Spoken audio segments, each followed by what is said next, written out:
Hadi ikinci nakaratı bir kere daha. Var mısın?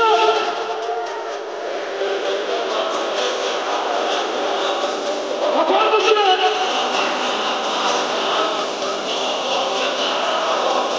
Neymiş? Hatta bütün dünyanın saygı başbuğları var.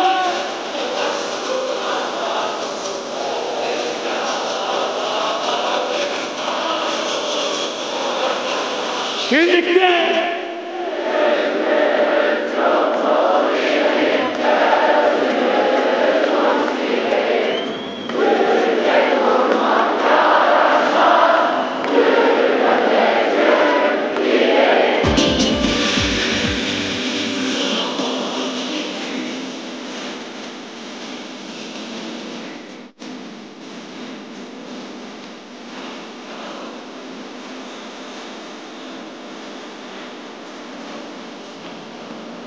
İşte manzara.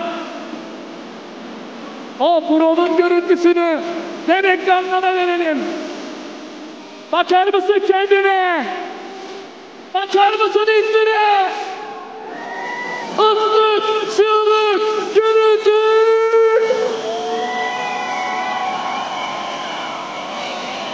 Alıyorum.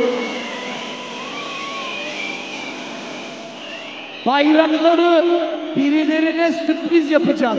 Aşağıya doğru şöyle sakla, gizle. Sanki hiç bayrak yokmuş gibi. Sakla aşağıya, sakla. Bandırma vapuru orada görüyorum. Harikasınız arkadaşlar. Daha yeni başlayacağız. İçeriye girecek. Tamam, birazdan. Bayraklar şu an saklı. Sanki hiç bayrak yokmuş gibi. Ama bu memleketi çekemeyene kapak olsun. Var mısın? Bende kırmızı. Bak genelde ne olacak, ekrana bak. Bende kırmızı. Beyazı söylerken çıkar Allah aşkına. Kırmızı. Sakla. Daha güzel oluyor kırmızı. Ben beyazı söyleyeyim. Akşam cep telefonuyla kırmızı bende, beyaz sende olacak. Şu anda sadece kırmızı sende. Beyaz. Genel açıya verir misin ekranlara? Beyaz! Beyaz! En büyük! Canımız! Kanımız!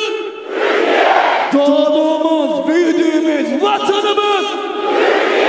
Bir milletin ilk adımı güzel İzmir. Şimdilik benden bu kadar. Sadece ısınma turlarıydı. İlerleyen dakikalarda daha büyük kalabalıkta bir kere daha, hatta 2 kere daha huzurunuzda olacağız. Bendeniz Ersin. Allah gönlüne göre versin. Bay bay. Ersin Şov'a teşekkürü bir daha çağırdığımızda edeceğiz. Sevgili İzmirliler, Genel Başkanımız Sayın Özgür Özel demişti ki bu kürsü sağlık görevlisi mi? Sağlık görevlisi mi?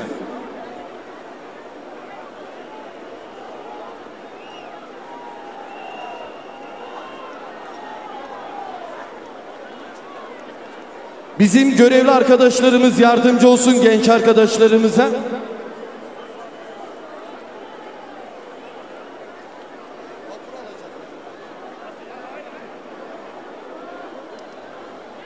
Sevgili İzmirliler, ön taraflarda inanılmaz bir yığılma görüyoruz. Sizlerden 2'şer 3'er adım geriye açılmanızı rica ediyoruz. 2'şer 3'er adım geriye açılmanızı rica ediyoruz.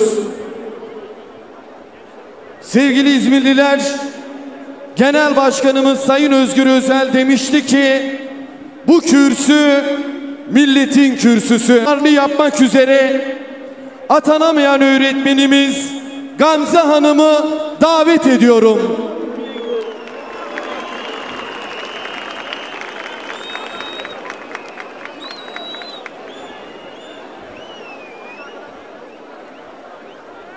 Merhabalar, ben Gamze Karateke, coğrafya öğretmeniyim. Bugün buraya sadece bir Türk kadını olarak değil, bu Cumhuriyet'in yetiştirdiği bir öğretmen olarak katılıyorum. Burada birçok genç öğretmenimiz mağdur edilmiş, hakkı yenmiştir. Bu iktidar ülkeyi yönetmeye başladığında atanmayan öğretmen sayısı 68 bindi. Hiçbir planlama yapılmadan eğitim fakültelerinin sayısı arttırıldı. Fakülte dışı formasyon eğitimi verildi ve bu sayı bugün 1 milyona yaklaştı. İktidarın bu politikası her gün binlerce gencin yaşamını etkileyen, onları mağdur eden büyük bir soruna dönmüştü. Bugün 500 bine yakın kişi KPSS sınavına giriyor. 200 bin civarı öğrenci eğitim fakültelerinde okuyor. Binlerce kişi ise pedagojik formasyon alıyor. Yani atanmayan öğretmen sayısı her yıl katlanarak artıyor. İktidar plansızca yürüttüğü bu süreç sonunda emekli öğretmen sayısı kadar öğretmen atacağım dedi. Ama sadece geçen yıl 23.670 öğretmen emekli olmasına rağmen 20.000 atama verdi. Yetmedi. Bu yıl kendi iktidarının bile en düşük atamasını yaptı. 15.000'i öğretmenlere reva gördü. Onu da bir sonraki yılın atama sayılarıyla birleştirip 25.000 öğretmen olarak açıkladılar. Ben coğrafya öğretmeniyim. Coğrafya dışında tarih, edebiyat, sınıf öğretmenliği, fen bilimleri, beden eğitimi birçok branşta kıyım yapıldı. Bir ülkede sadece 32, 28, 29 gibi sayılar öğretmen ihtiyacını karşılayamaz. Hatta gerçekçi olmak gerekirse bu sayılar 3 ilin ihtiyacını bile karşılayamaz. Seçim zamanı mülakatı kaldırıyoruz dediler. Bizlerden oy istediler. Seçim bitti. Ama sözler tutulmadı. Mülakat yapmayacağız diyenler, mülakat gibi mülakat yapacağız, kameralar koyacağız, soruları şöyle seçtireceğiz, komisyon gelen komisyonu tanımayacak gibi nasıl objektif süreç yürüteceklerini anlattılar. Ama öyle olmadı ne yazık ki. Mülakat subjektif bir ölçme aracıdır. Yapılırsa haksızlık olur dedik ama bakan bizi dinlemedi. Sonuç olarak bazılarında komisyon verdiği puanların hepimizin sırasını değiştirdi. Haklarını aramak için mülakat mağduru meslektaşlarım 197 gündür haklarını arıyorlar. Şimdi ise sözlü sınav merkezleri atama alanlarına göre belirlenecek dediler. Bu haksızlığı herkes gibi onlar da kabul ediyorlar.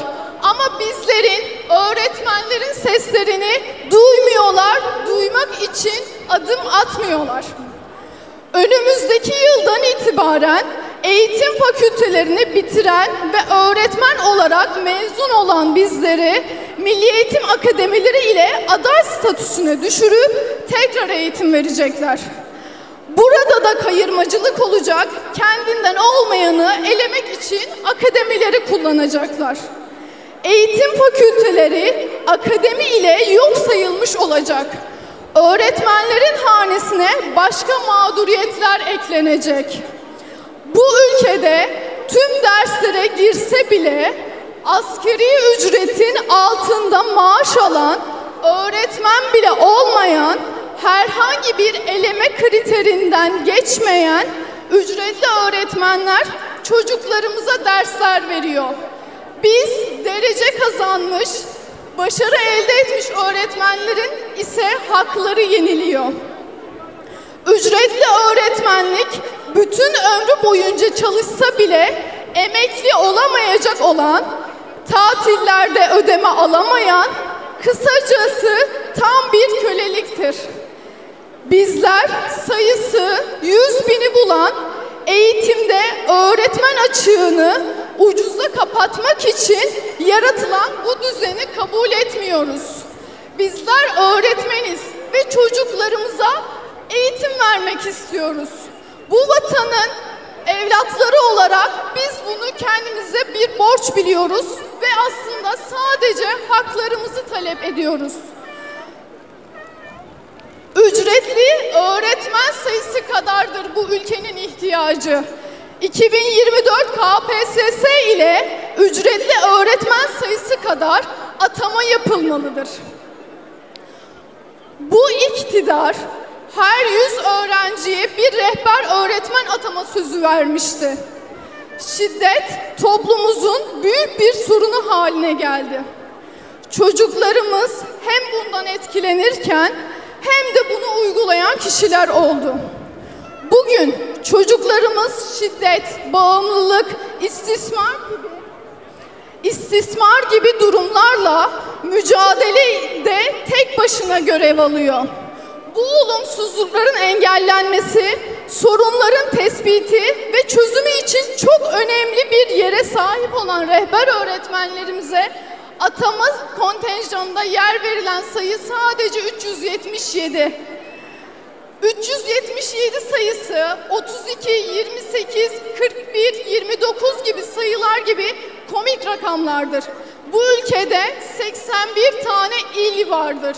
Bu ülkede sadece 2 basamaklı sayılar bir okulun ihtiyacını karşılamaktan çok uzaktır. Engelli öğretmenlerimiz atama bekliyor. Proje okullarında yandaş sendikaya üye olmadığı, müdürle iyi geçinmediği için öğretmenlerimiz mağdur ediliyor.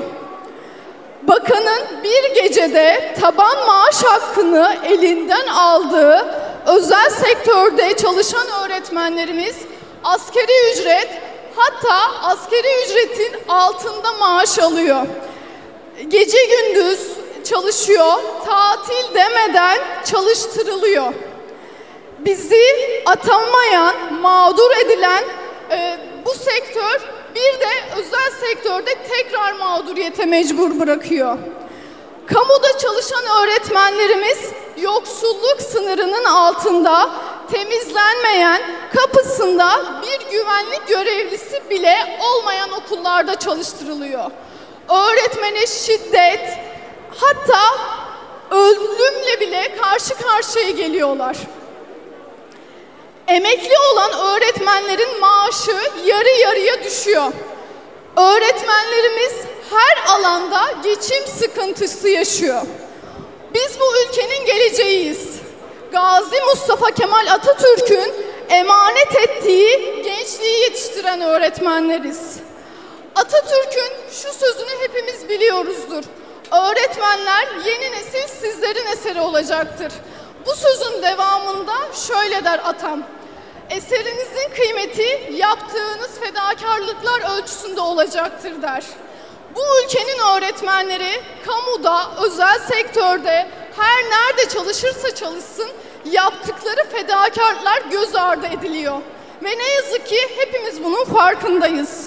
Saymakla bitmeyecek kadar çok sorunla bizi baş başa bıraktılar. Hakkımızı aramaya gittik, hakarete, şiddete maruz kaldık. Bu iktidar, Cumhuriyet'in öğretmenlere atfettiği değeri ve itibarı yerle bir etti.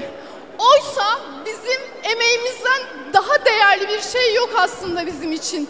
Bizi biz yapan, beni buraya getiren şey aslında emeğimiz. Bizler emeğimizin hakkını arıyoruz. El ele, omuz omuza hakkımız olanı alacak ve bu ülkenin öğretmenleri olarak çocuklarımıza ve gençlerimize umudu yeniden aşılayacağız. Teşekkür ederim.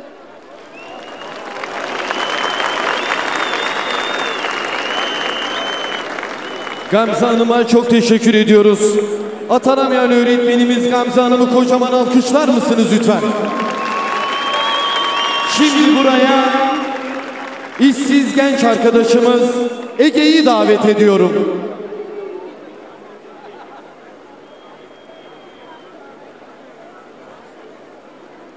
Merhaba değerli İzmirliler.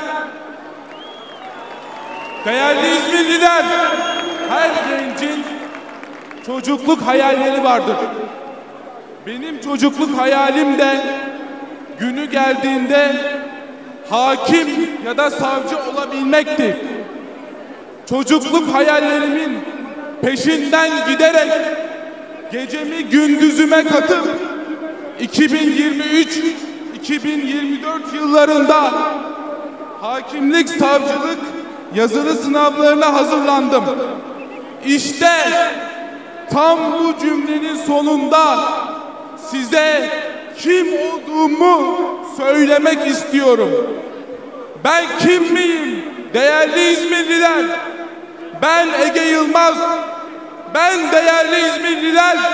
Ben yazılı sınavlarda yüksek puanlar almasına karşın mülakatlarda hiçbir gerekçe ileri sürülmeden haksız ve hukuksuz bir şekilde elenip işsiz bırakılmış, başını her akşam yazlığa yarının derdi ve umutsuzluğu ile koyan bu ülkenin yüz binlerce, milyonlarca gencinden biriyim.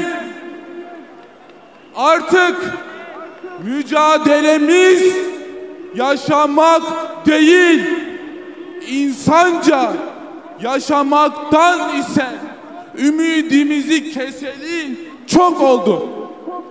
Bizler hayatta kalabilmenin mücadelesine mahkum edildik. Tablolarda işsiz çizgisini yükselten bir sayı olmaktan çok ötesiyiz değerli İzmirliler. Bizleri görsünler diye buradayım. Gözlerini kaçıramasınlar diye gözlerinin önündeyim. Kulaklarını tıkayamasınlar diye konuşuyorum. İtibardan tasarruf olmaz diyerek saraylar inşa edenlere sesleniyorum. İş istemekten aşınan dillerimizde ne itibarımız kaldı ne de tasarruf edebilecek paramız. Bizleri kıskandığınız söylediğiniz ülkeleri bizlere çıkış yolu kıldınız. Ama gitmiyoruz. Gitmeyeceğiz. Ülkemizi onların altın dişlerinin arasında heba etmeyeceğiz. İşsizliğe mahkum ettiğiniz gençler, gençlerin yanında duranları mahkum ettiğiniz zindanlar sizlerin sonu olacak.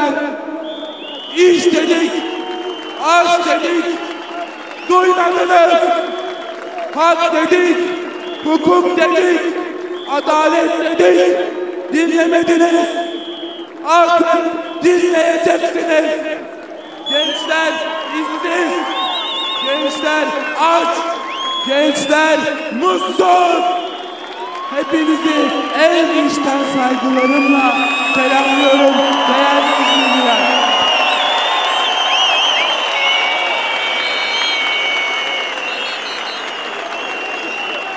Ege arkadaşımıza çok teşekkür ediyoruz. Lütfen kocaman alkışlar mısınız?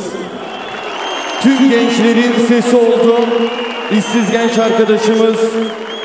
Şimdi buraya demokratik hakkını kullandığı için gözaltına alınan Buse arkadaşımızı davet ediyorum.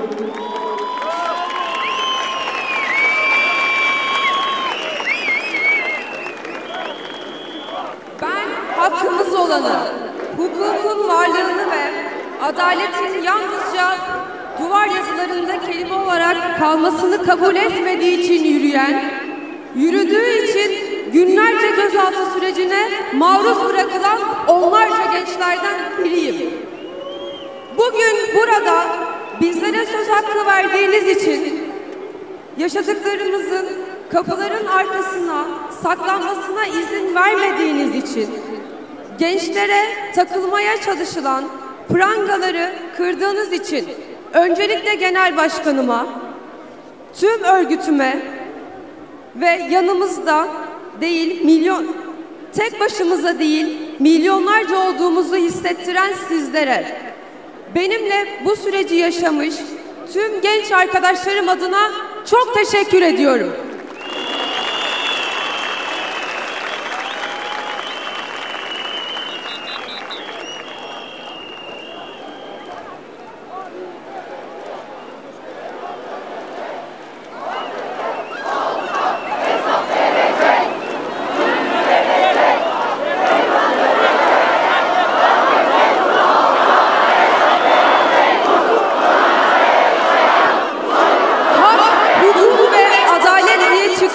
Bu yolda sesi kısılmaya çalışılan, günlerce süren gözaltı ve adliye süreçleriyle susturabileceklerini sandıkları gençlerden biriyim. Bugün yine buradayım. Mücadeleme bireysel değil, milyonlarca yol arkadaşımla devam ediyorum. Çünkü biliyorum ki çiçekler ektiğimiz yollarımızı tomalarla sadece sulayabilirsiniz.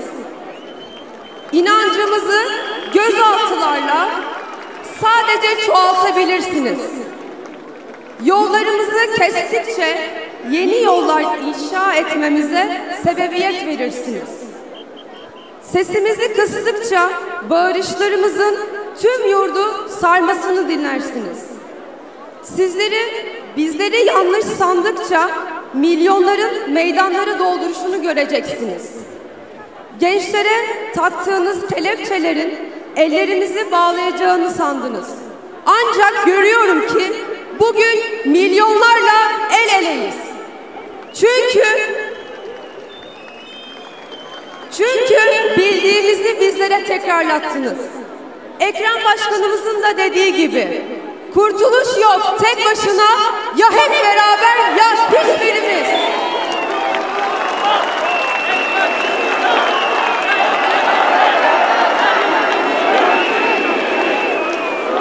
Bu arkadaşımıza çok teşekkür ediyoruz.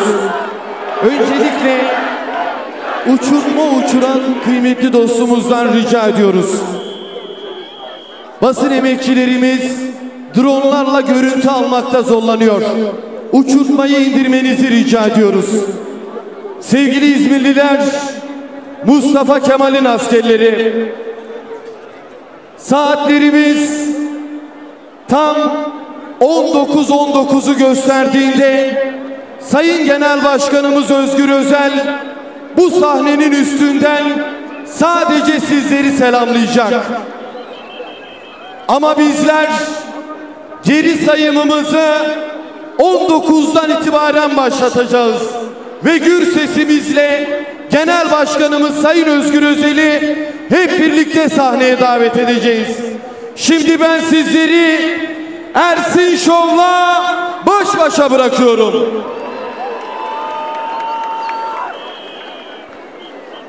Herkesin içinde böyle toplu sloganlar geliyor, biliyorum. Oradan sen başla, ben destek vereyim istiyorum. Ama önce şunu yapalım mı? Her şey! Beni orada duyanlar, her şey! O zaman bak şimdi, hep birazdan aykırıyoruz. Vermeyeceğiz!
Sağ yumruğunu kaldır.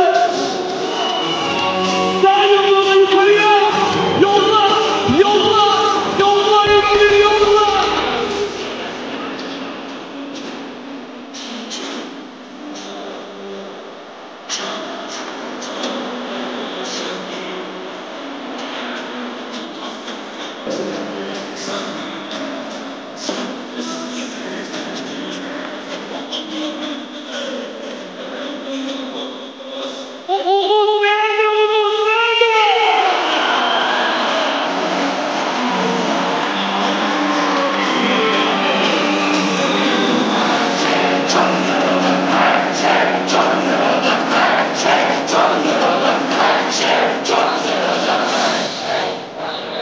Kendinizi bir alkışlar mısınız güzel İzmir?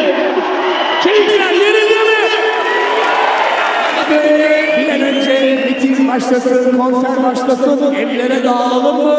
Yoksa bugün sabahlar olmasın mı? Ben bu memlekete aşığım diyen gürültü yapsın. Burası Türkiye Cumhuriyeti'dir. Sen söyle, burası neresi? Burası neresi? Atatürk'ü anma Gençlik ve Spor Bayramımız bir kere daha kutlu olsun. Bu güzel memleketimiz için İzmir'den selam olsun. Hadi kaldır bayrağını, rüzgara sabitle, rüzgar dalgalandırsın. İstiklal Marşı'nın son kıtası der ki, hakkıdır hür yaşamış bayrağımın hürriyet, hakkıdır hakka tapan. Hakkıdır hakka tapan. O zaman ne mutlu. Sadece sabit tut, sadece rüzgar dalgalandırsın bu güzel memleketimin bayrağını.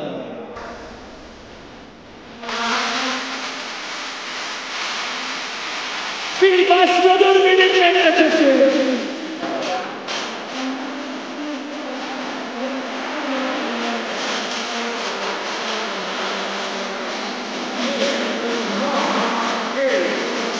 Başkanım hoş geldiniz. Haydi İzmir!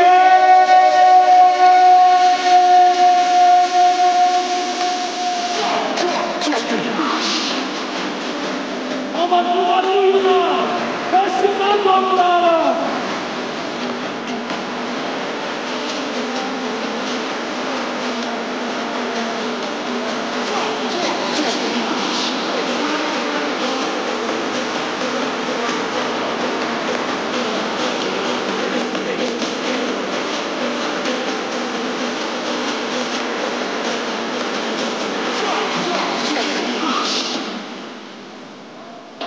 Herkes kaldırıyor bayrakları.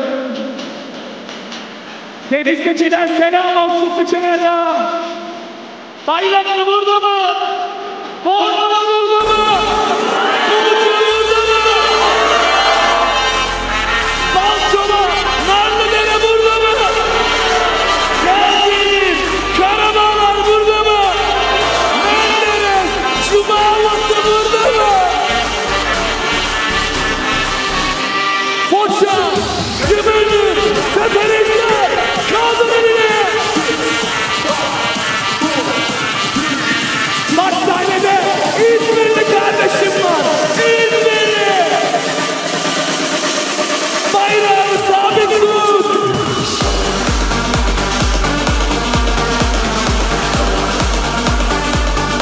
Şimdi alıyorum.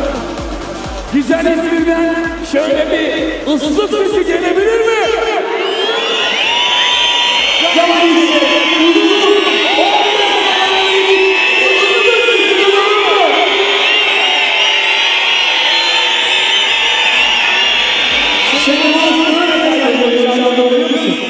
Onur Akın birazdan bizlerle olacak. Bilen var mı?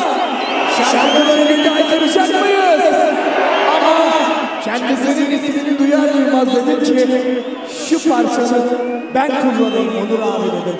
İzmir'den dedim yıkalım burayı. Tamam evlat sen çaldır olsunları dedi. O zaman İzmir'i sevenler, hak hukuk adalet diyenler ıslık çalabilir mi?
Selam olsun İzmir'den.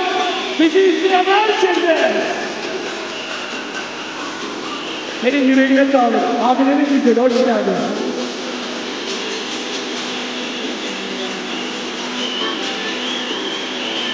Birazdan sahneye davet edeceğim. Teşekkürler. Olun bakın.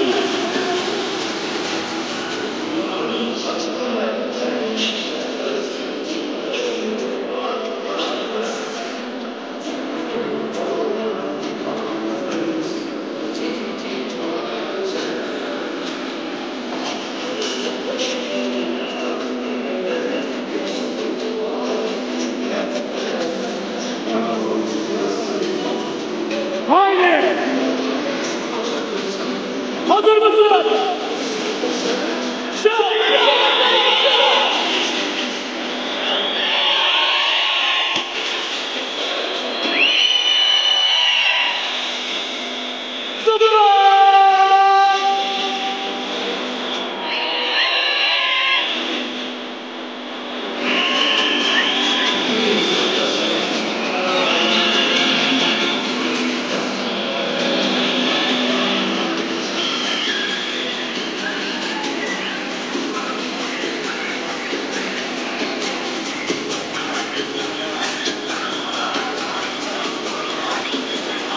Şimdi.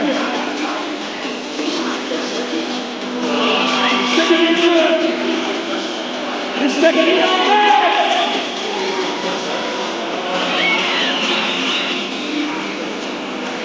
Bu arada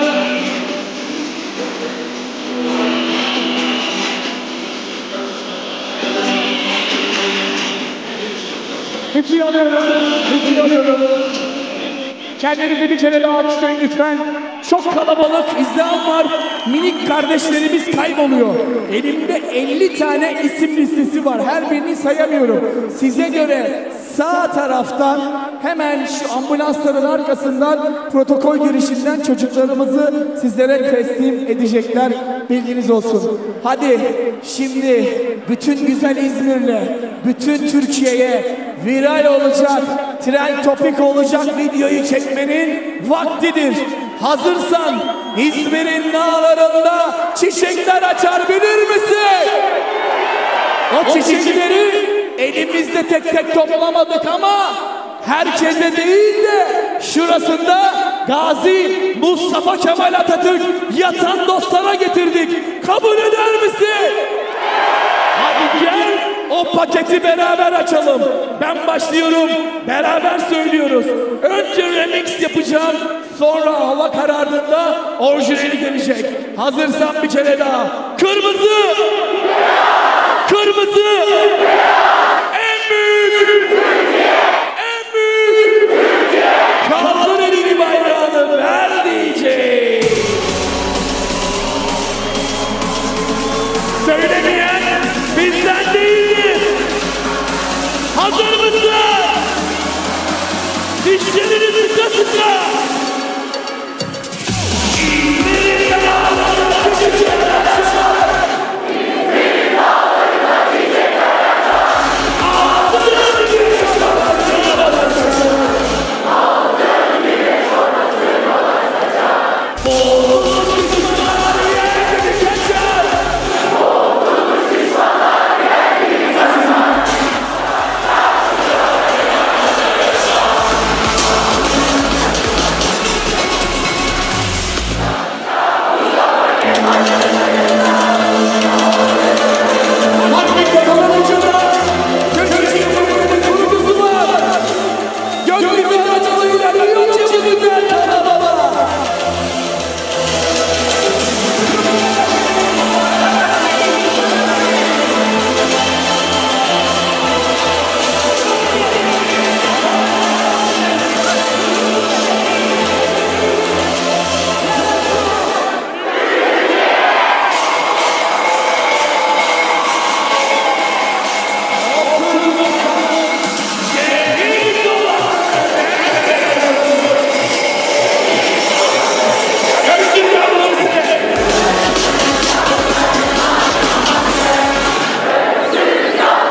Dolayısıyla bunları başarmak için havasız yanında. Balkonlarında oturanlar, bu görüntüyü çeker misin? Sosyal medyaya atar mısın?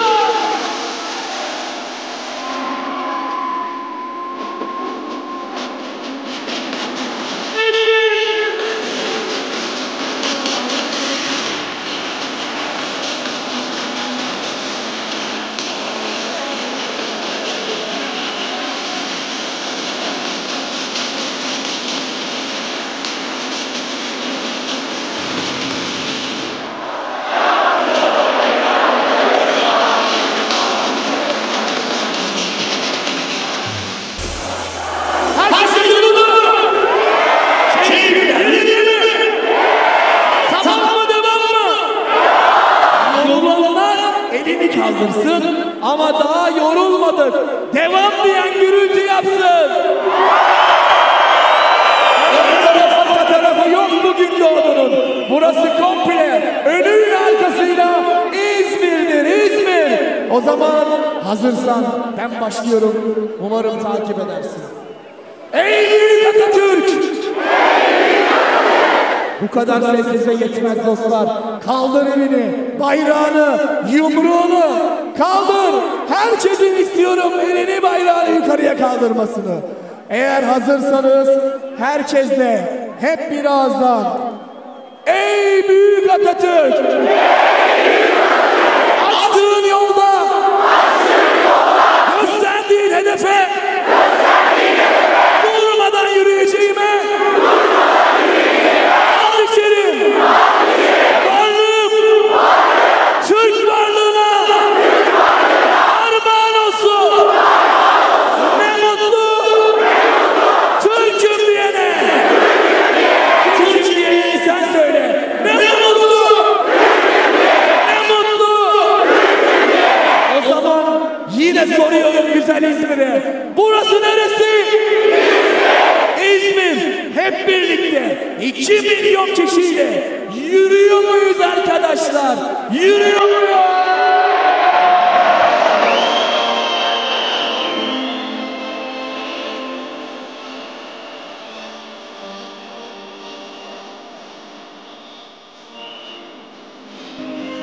Olduğun yerde.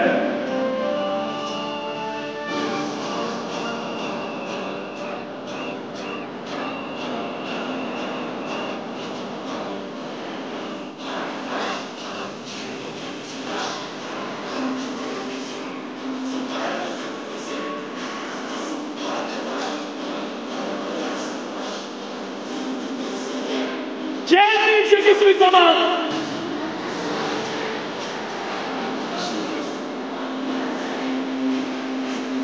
Hazır mısın?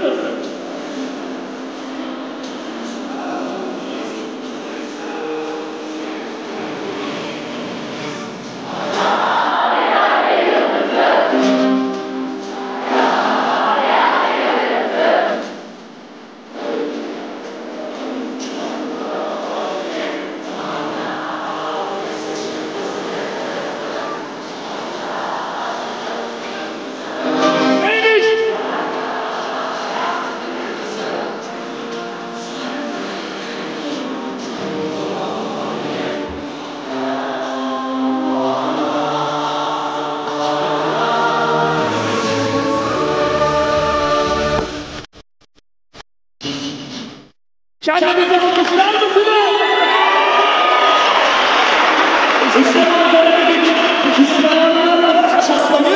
Yansın inşallah dedik. Şimdi ekranlarda sen varsın. Bütün İzmir Gündoğdu bir kere daha ellerini yukarıya kaldır. Drone'a bir el salla. Bir kalp yapar mısın kalp? Hani deriz ya, bu kalp seni unutur mu? Yıllar geçse de üstünden bu kalp seni unutur mu? Rejideki arkadaşım LED ekranlara bir Gazi Mustafa Kemal Atatürk fotoğrafı yollayabilir mi? Sadece bir yerden zoom yap. Gazi Mustafa Kemal Atatürk'ü ekranlara yansıtır mısın? Çünkü hiçbir zaman ölmemiştir. O bir fotoğraf değildir. Şimdi hep birlikte bir şarkı var ki o şarkıyı beraber söyleyeceğiz.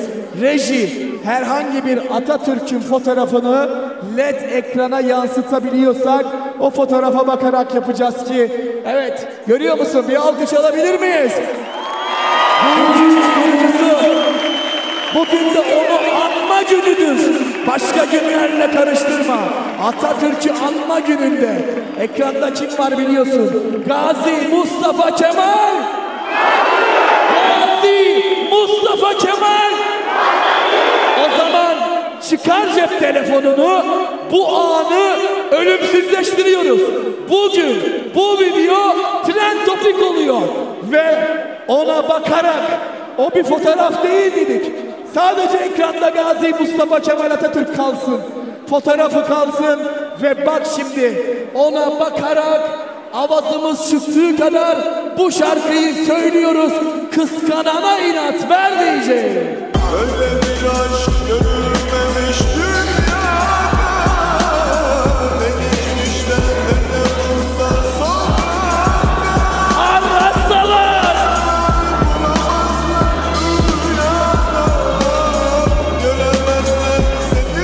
Şimdi sen söylüyorsun. Bak oraya. Böyle bir aşk.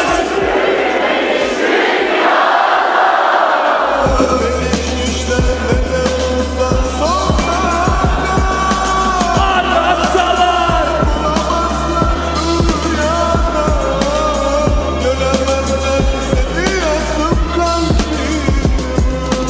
Kendisi yaşıyor olsaydı, günümüzde burada olsaydı bu kalabalığa ne derdi biliyor musun? Yapay zekayla hazırladım. Beni görmek demek, hemen yüzümü görmek değildir. Benim fikirlerimi, benim duygularımı anlıyorsanız ve hissediyorsanız bu kafidir. Benim kuvvetim, benim size olan muhabbetim ve sizin bana olan muhabbetinizdir.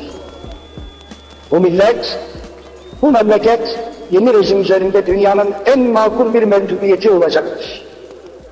Sevgili İzmirliler, İzmir'in evladı Ersin'i kocaman alkışlar mısınız lütfen? Şimdi Onur abimizi, Onur Akın'ı davet edeceğiz ama biliyorsunuz ki bugün bir konserimiz de olacak. Konser öncesinde havalar karardığında asıl gerçek şovla tekrar karşınızda olacağız. Şimdilik benden bu kadar. Çok teşekkür ediyoruz Ersin Şov'a. Kocaman alkışlarımızla uğurluyoruz. Güzel İzmir'imizin komşu illerini, il başkanlarını, milletvekillerini ve il belediye başkanlarımızı, büyükşehir belediye başkanlarımızı bizlere göre sahnenin sol tarafına davet ediyorum. Ve şimdi ben buraya bu ülkenin acılarını da, umutlarını da türkülerine katmış halk ozanımız Onur Akın'ı davet ediyorum.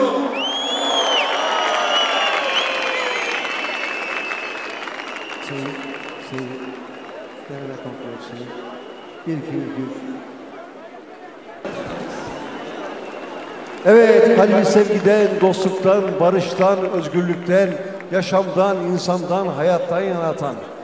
Ama en çok da Mustafa Kemal Atatürk'ten, en çok da Cumhuriyet'ten yanatan. Bu ülkenin eğilmez, bükülmez, hiçbir şeye boyun eğmez. En önemli şehri İzmir'in, siz güne bakanlar gibi, yüzü güne bakanlar gibi aydınlığa dönük insanları, hepiniz hoş geldiniz, şeref verdiniz. Mustafa Kemal Atatürk'ün gençlere emanet ettiği bu Cumhuriyet'in tek bayramı, Gençlik Bayramı hepimize kutlu olsun. Atatürk'ü anma ve Gençlik Spor Bayramımız kutlu olsun sevgili dostlar. Evet, ne söylesem az.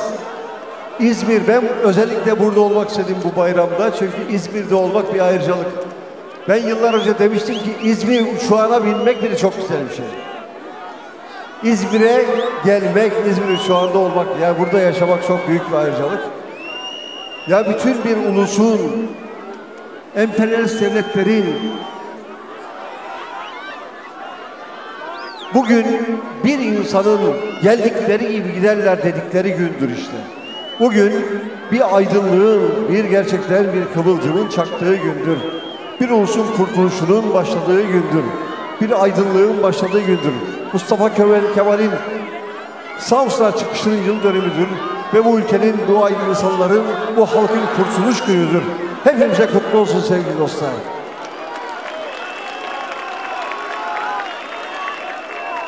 Tabii 19 Mart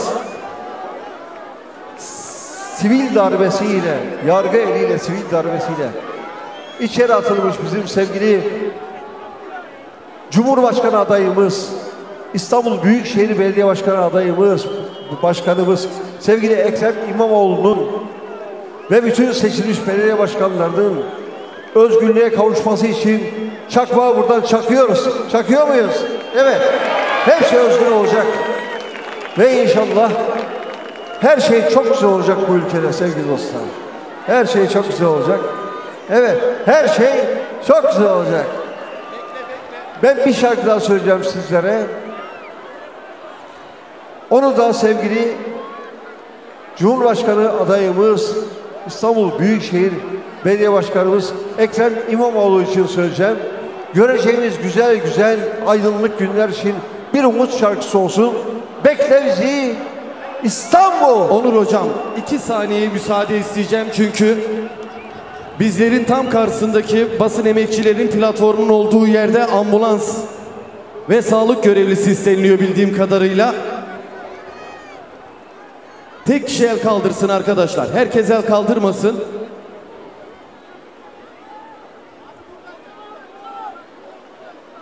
Tam platformumuzun bizlere göre sol tarafında. Doğru mudur?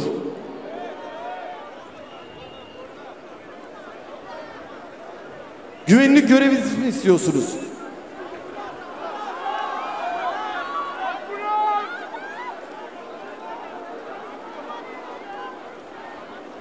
Oraya güvenlik görevlisi mi istiyorlar hanımefendi? Evet, evet.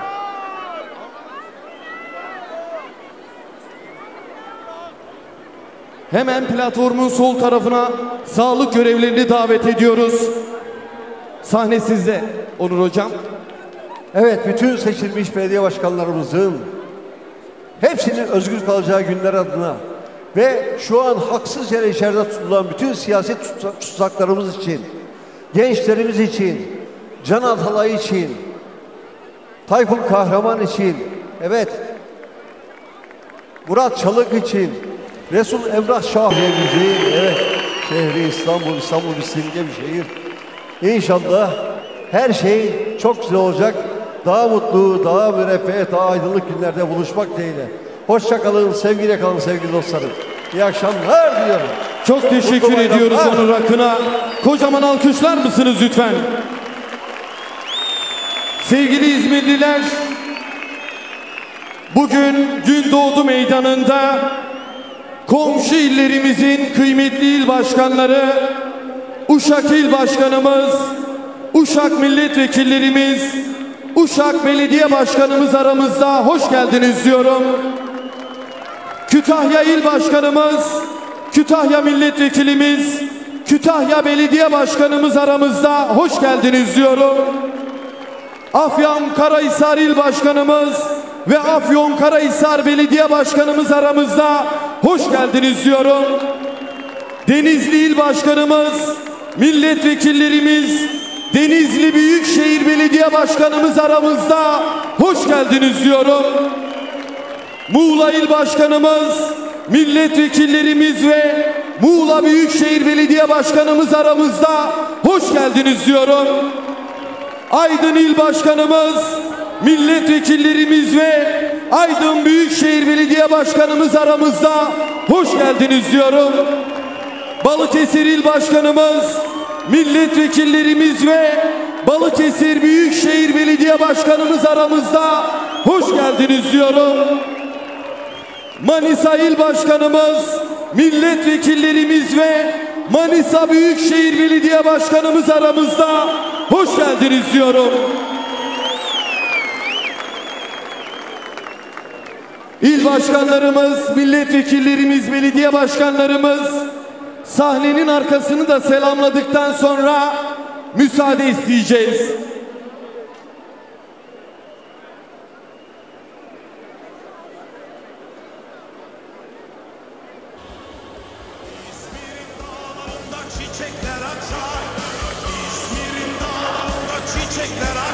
Çanakkale İl Başkanımız, Çanakkale milletvekillerimiz, Çanakkale Belediye Başkanlarımız aramızda, hoş geldiniz diyorum.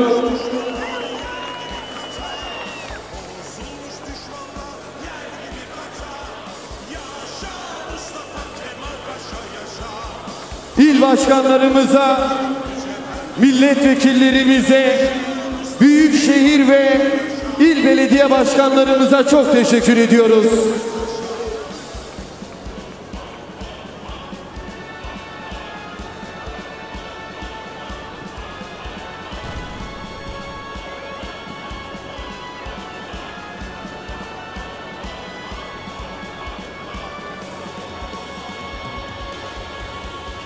Hemen sahnenin arkasına sağlık görevlisi rica ediyoruz. Hemen sahnenin arkasına sağlık görevlisi rica ediyoruz. Çok teşekkür ediyoruz il başkanlarımıza, büyükşehir ve il belediye başkanlarımıza, milletvekillerimize. Efendim bu sahneyi boşaltacağız. Çok teşekkür ediyoruz. Bu sahneyi boşaltacağız.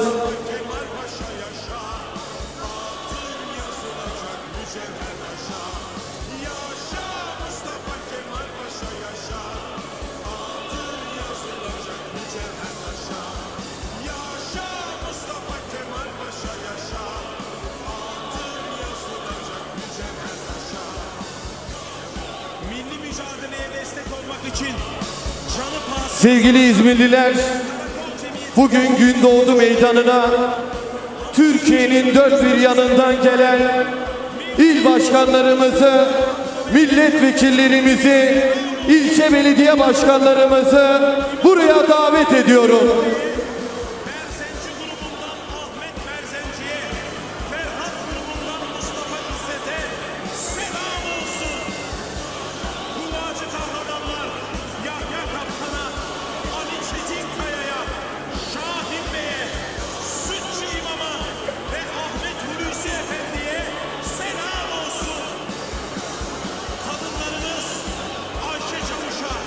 Türkiye'nin dört bir yanından gelen il başkanlarımız, milletvekillerimiz sizleri selamlıyor.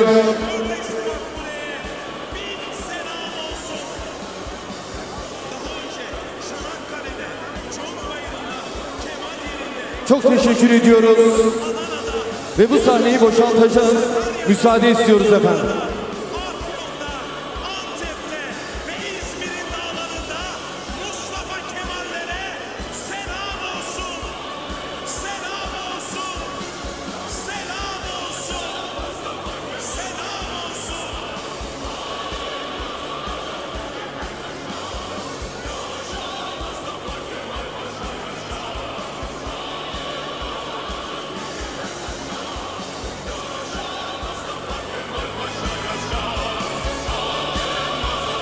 Çok teşekkür ediyoruz Türkiye'nin dört bir yanından gelen il başkanlarımıza, milletvekillerimize. Efendim bu sahneyi boşaltacağız. Sizlerden müsaade istiyoruz. Çiçekler açar, İzmir'in dağlarında çiçekler açar. Altın güneş orada sırmalar saçar. Altın güneş orada sırmalar. Sevgili İzmirliler, Gündoğdu Meydanı'nı dolduran milyonlar, demokrasi için, adalet için, özgürlükler için mücadele edenler, susmayız, teslim olmayız, geri adım atmayız diyenler, milletin helal oylarıyla seçilmiş belediye başkanlarımız, Resul Emrah Şahan Başkanımıza sahip çıkacak mısınız? Sahip çıkacak mısınız? Mehmet Murat Çalık Başkanımıza sahip çıkacak mısınız? Sahip çıkacak mısınız? Rıza Akpolat Başkanımıza sahip çıkacak mısınız? Sahip çıkacak mısınız? Profesör Doktor Ahmet Özer Başkanımıza sahip çıkacak mısınız? Sahip çıkacak mısınız? Alaaddin Köseler Başkanımıza sahip çıkacak mısınız? Sahip çıkacak mısınız? Vatanını, demokrasi ve iradesini savunan tutuklu genç arkadaşlarımıza sahip çıkacak mısınız? Sahip çıkacak mısınız? Cumhurbaşkanı adayımız Ekrem İmamoğlu'na sahip çıkacak mısınız? Sahip çıkacak mısınız? Sahip çıkacak mısınız? Peki sevgili İzmirliler, umudumuz Genel Başkanımız Özgür Özel'e yol arkadaşı olacak mısınız? Olacak mısınız? Olacak mısınız? Yüreğinize, nefesinize sağlık sevgili İzmirliler.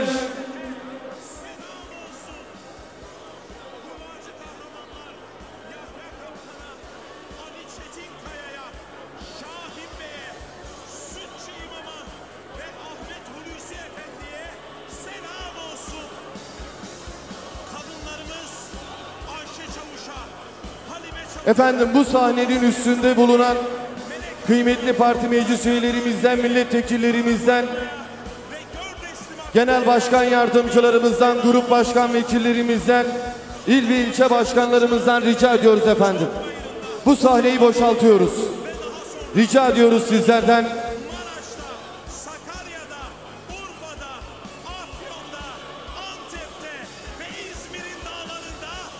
Sevgili İzmirliler, gün doğdu meydanından tüm Türkiye'ye ışık olalım mı? Tüm Türkiye'ye ışık olalım mı? Birliğimizin, beraberliğimizin, kardeşliğimizin nişanesi olan ay yıldızlı Türk bayraklarımızı kaldırır mısınız lütfen? Kaldırın ay yıldızlı Türk bayraklarımızı. Arka taraftan da rica ediyorum. Kaldırın ay yıldızlı Türk bayraklarımızı. İşte gün doğdu meydanı. İşte İzmir.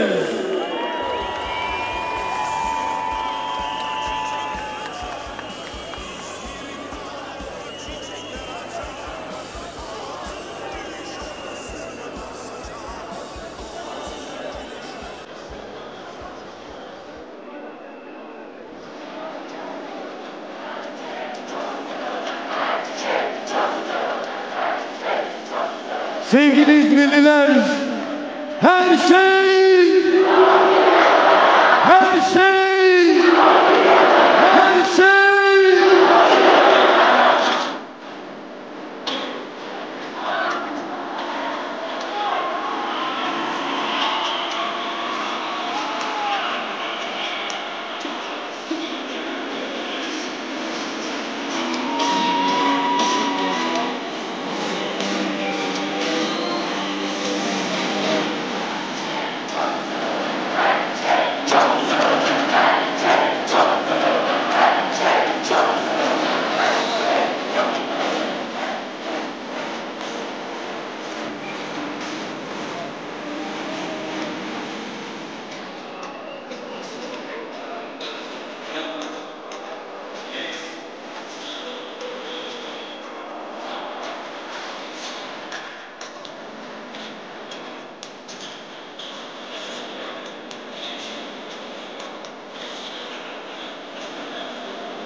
Bugün gün doğdu meydanında 360 derece miting gerçekleştiriyoruz.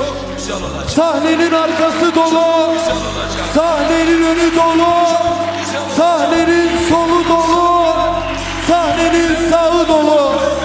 Sevgili İzmirliler, belki sizler görmüyorsunuz ama denizde tekneleriyle gün doğdu meydanına bugün İzmir akın etmiş akın.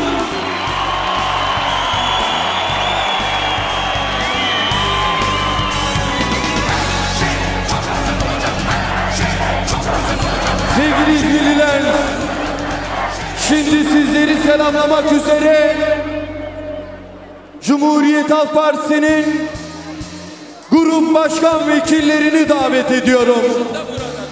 Yine kazanacağız, daha büyük kazanacağız. Genel başkan yardımcılarımız, parti meclis üyelerimiz, Yüksek Disiplin Kurulu üyelerimizi davet ediyorum.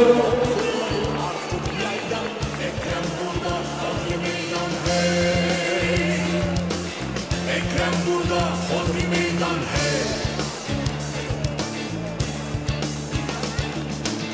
Halep orada, arşın burada, kulluk etme dön vicdana. Genel başkan yardımcılarımız, grup başkan vekillerimiz, parti meclis üyelerimiz, Yüksek Disiplin Kurulu üyelerimiz sizleri selamlıyor. Haksızlığa dilsiz şeytan, olmayız korkarız haktan. Güneş doğar. Kadın Kolları Genel Başkanımız, Gençlik Kolları Genel Başkanımızı buraya davet ediyorum.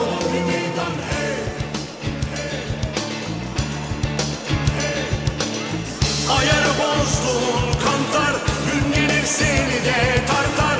Çekin mazlumun ahından, Ekrem burada, hodri meydan hey. Ekrem burada, hodri meydan hey.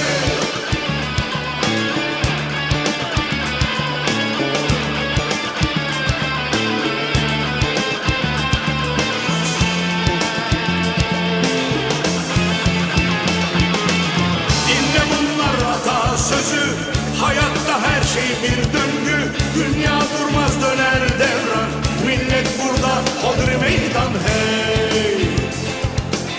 Millet burada, hodri meydan hey. Ekrem burada, hodri meydan hey. Millet burada, hodri meydan hey.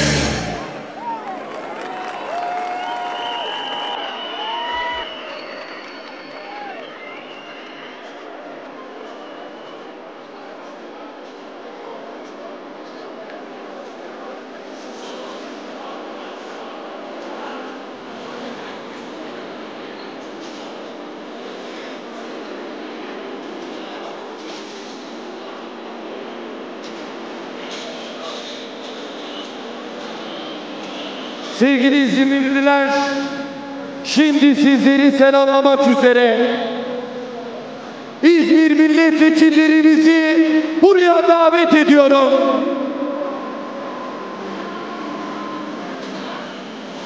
Ve 13. İzmir milletvekilimiz, sizlere sürprizimiz Sayın Seda Kaya Özden'i davet ediyorum.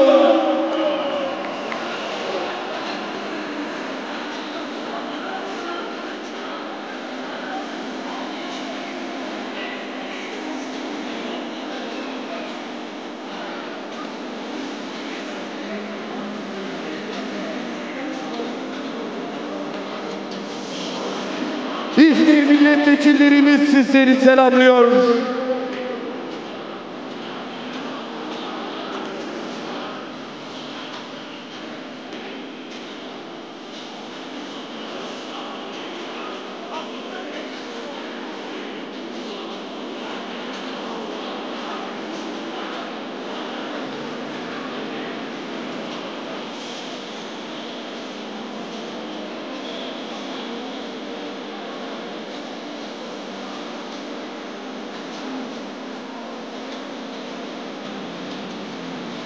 İzmir milletvekillerimiz platformun arkasını da selamladıktan sonra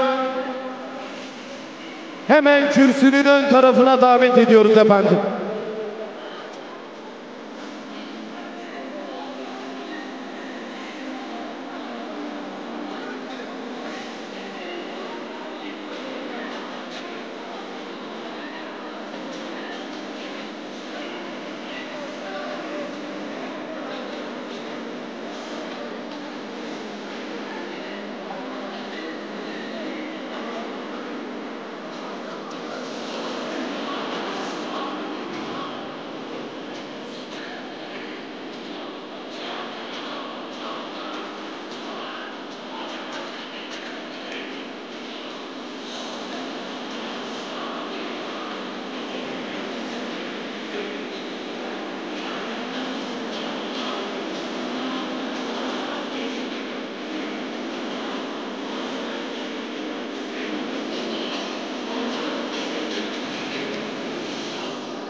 Sevgili İzmirliler, şimdi sizleri selamlamak üzere İzmir Büyükşehir Belediye Başkanımız Cemil Tugay'ı davet ediyorum.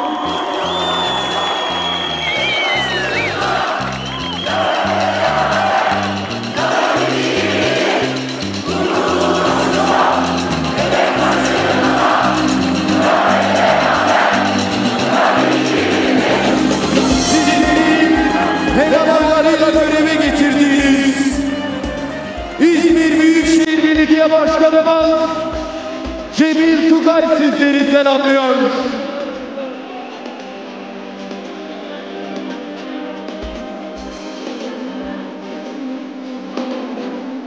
İzmir Büyükşehir Belediye Başkanımız Cemil Tugay sizleri selamlıyor.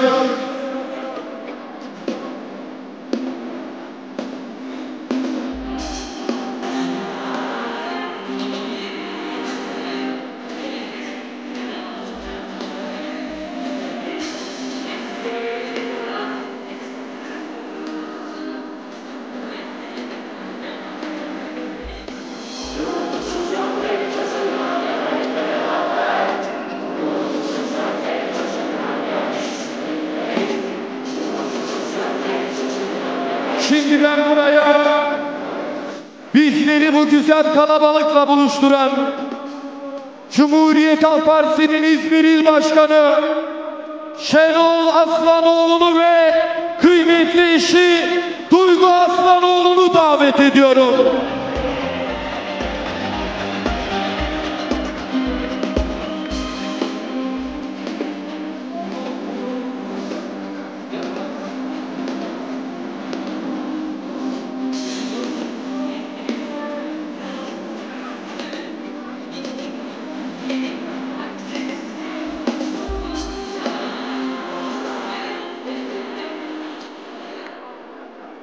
Şimdi ben buraya İzmir İl Başkanımı da davet ediyorum.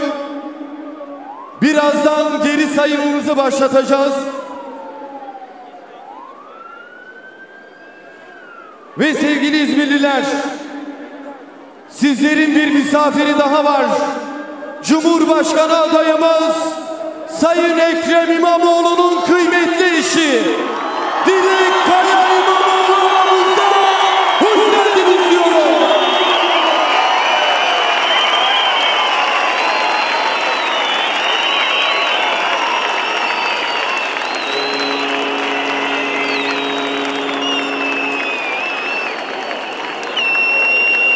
Dilek Kaya İmamoğlu sizleri sevgiyle, saygıyla selamlıyor. Ve şimdi 19'dan geriye sayıyoruz sevgili İzmirliler.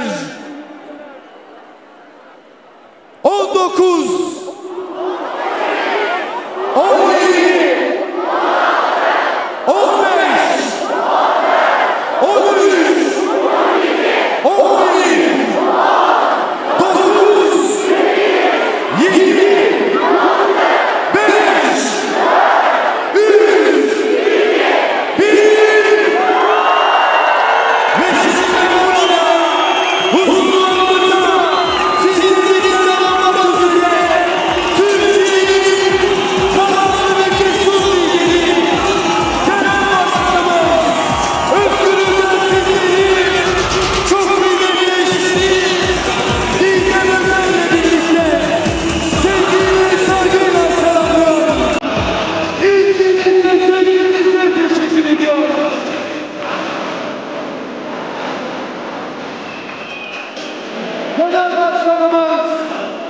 Özgürüz'den sizleri kıymetli eşi Didem Özel hanımefendi ile birlikte sevgiyle, saygıyla selamlıyor.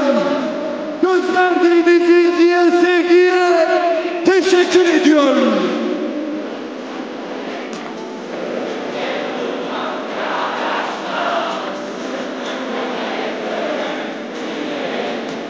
Cumhuriyetimizin 10. gününün ardından en büyük bayram kutlu olsun.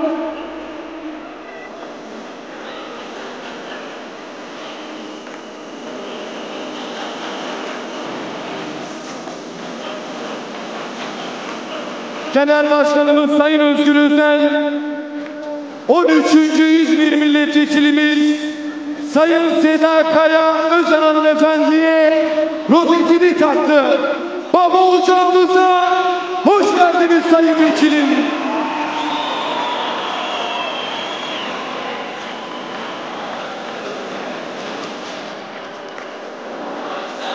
Kıymetli İzmirliler,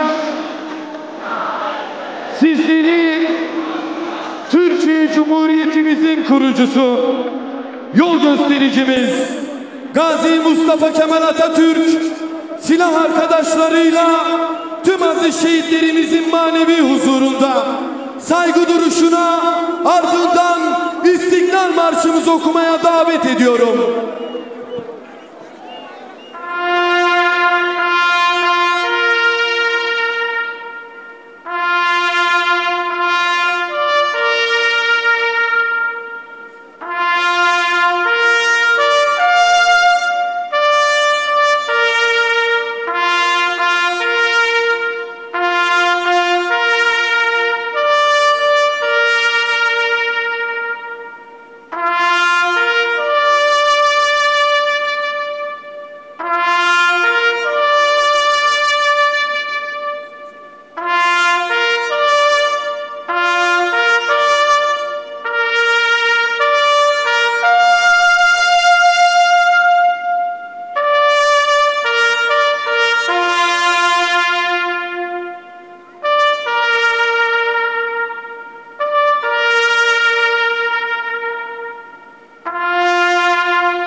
Sizleri saygıyla selamlıyorlar.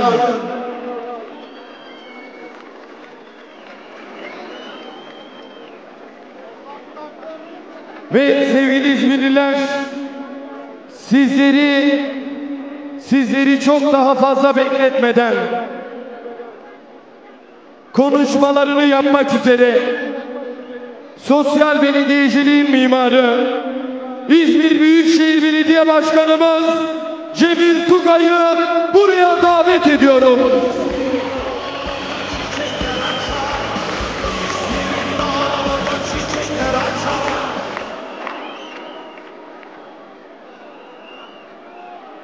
Sevgili hemşehrilerim, güzel yurdumuzun iyi kalpli, vicdanlı, sağlık problemi var. Sağlık görevlisi arkadaşlar, şurada sağlık problemi varmış.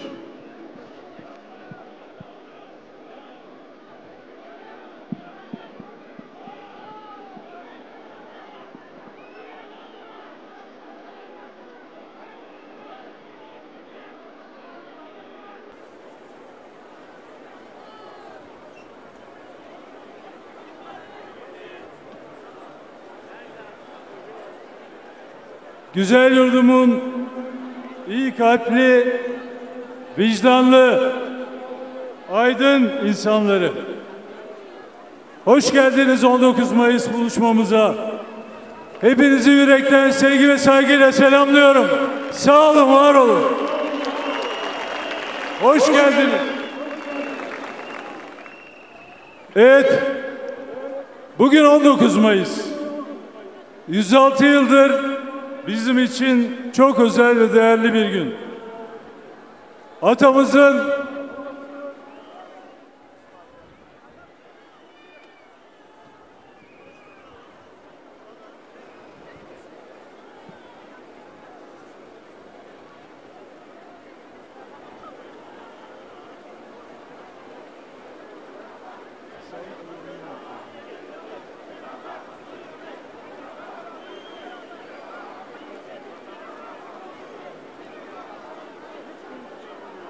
bugün 19 Mayıs, atamızın işgal ve zulüm altındaki ülkemizi kurtarmak için ilk adımı attığı gün.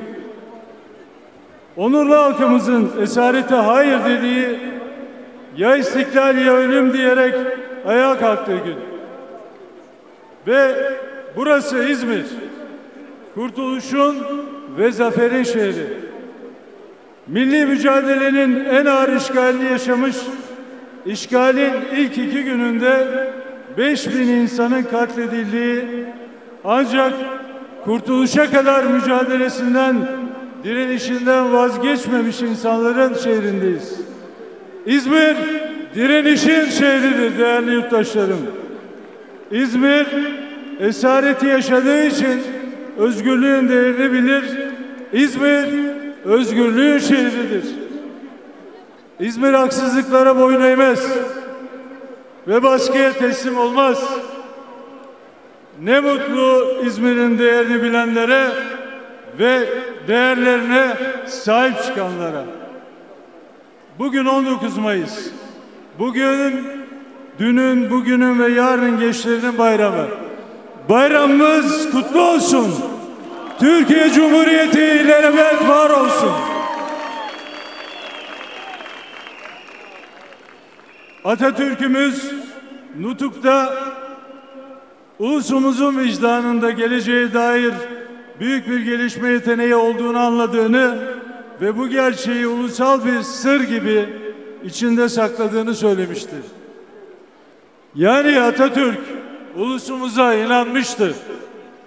Milletin istiklalini yine milletin azmi ve kararlılığı kurtaracak demiştir. Değerli yurttaşlarım, ne zaman umutsuzluk hissederseniz bu sözü hatırlayın. Geleceğinizi sizin azminiz ve kararlı mücadeleniz belirleyecek. Bunu hiç unutmayın. Türkiye'yi zor günlerinden, mücadeleden vazgeçmeyen insanlar çıkaracak. Türkiye elbette büyük ve güçlü bir ülke. Ama yanlış yönetilince yoksulların ve işsizlerin ülkesi olduk. Cumhuriyet kurulduğu yıllarda idealist, vatansever yöneticileri vardı. Halk da onların etrafında kenetlenmişti. İşte bu şekilde Türkiye hızla büyümüş ve gelişmişti. Ama şimdi hata üstüne hata yapıyor. Acısını çiftçisiyle, emeklisiyle, öğrencisiyle, işçisiyle, memuruyla ve en önemlisi iş bulamayan gençleriyle tüm halkımız çekiyor. Gençlerimiz başka ülkelerde kendisine gelecek arıyor. Onlara giderlerse gitsin diyor birileri. İçimiz acıyor çünkü gidenler bizim geleceğimiz. Bizim geleceğimiz. Bu yanlışlara azim ve kararlılıkla hep beraber dur diyeceğiz değerli kardeşlerim ve büyüklerim. Türkiye kaybettiği her şeyi tekrar geri kazanacak. Çalışarak başaracağız. Kendimize, halkımıza, değerlerimize inanarak bunu başaracağız. Ülkemize ve halkımıza en güçlü şekilde inanan bir Cumhuriyet Halk Partili, insanlarımıza yaptığı ve yapacağı hizmetlerle sahip çıkma kararlılığında olan bir belediye başkanımız ve tabii Cumhurbaşkanı adayımız Sayın Ekrem İmamoğlu görevinden, ailesinden, hizmet ettiği şehrinden ve halkından 2 ay önce koparıldı ve Silivri'de parmaklar arkasına konuldu. Gençliğimiz 8 Mart'ta İzmir'de hep beraber karşılamıştık onu. Cumhurbaşkanı adayı olarak bağrımıza basmıştık.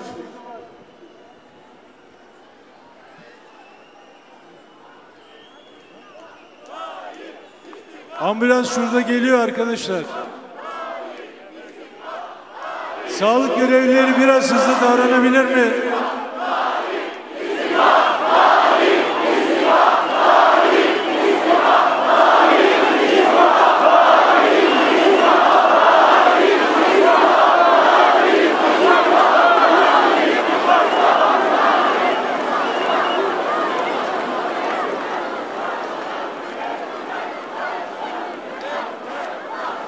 Değerli arkadaşlarım, sevgili kardeşlerim, sevgili büyüklerim, geçtiğimiz 8 Mart'ta İzmir'de hep beraber Ekrem Başkanımızı karşılamıştık. Onu Cumhurbaşkanı adayımız olarak bağrımıza basmıştık. Şunları söylemişti o gün bizlere. Başarmak için her şeyden önce yola çıkmak gerekir. Yerimizde sayarak, şikayet ederek hiçbir şeyi değiştiremeyiz. Biz yalnızca seçim kazanmanın değil, milletçe birliğimizi, kardeşliğimizi yeniden kazanmanın peşindeyiz. Onlar bizi eşitsiz, adaletsiz bir düzene mahkum etmek istiyorlar. Ama bu millet esareti kabul eder mi? Bu millet esareti asla kabul etmez. Bu millet eşitsizliği, adaletsizliği asla kabul etmez. Bizler cumhuriyetçiyiz. Bakın doya doya söylüyorum. Bizler cumhuriyetçiyiz. Bizler demokratız. Biz kendini devletin sahibi görüp devletten itaat bekleyenlere benzemeyiz. Bizim anlayışımıza göre millet devletin efendisidir. Millet büyüktür.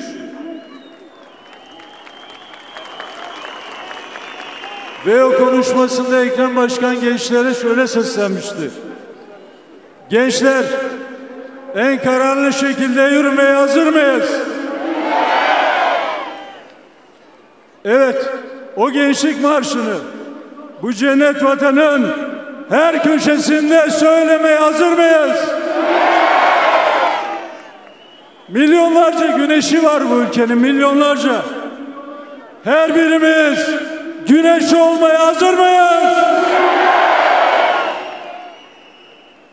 Devleti kötü yöneten o bir avuç insan kaybedecek. Türkiye kazanacak. Yenilecekler. Güler yüzümüze yenilecekler. Temiz kalplerimize yenilecekler. Tevazumuza, hoşgörümüze, sımsıcak kalbimize yenilecekler. 86 milyon insanımızın tamamına duyduğumuz o güzel sevgiye yenilecekler. Sevginizi bu millete vermeye hazır mısınız? Ekrem Başkanımıza ve onunla beraber cezaevinde tutulan tüm yoldaşlarımıza buradan selam söylüyoruz. Onlara hep beraber selam söylüyor muyuz? Önümüzdeki günlerde yapacağımız bu mücadeleyi daha büyütmeye hazır mıyız? İzmir! Hazır mıyız Türkiye? Yolumuz açık olsun kardeşlerim. Yolumuz açık olsun.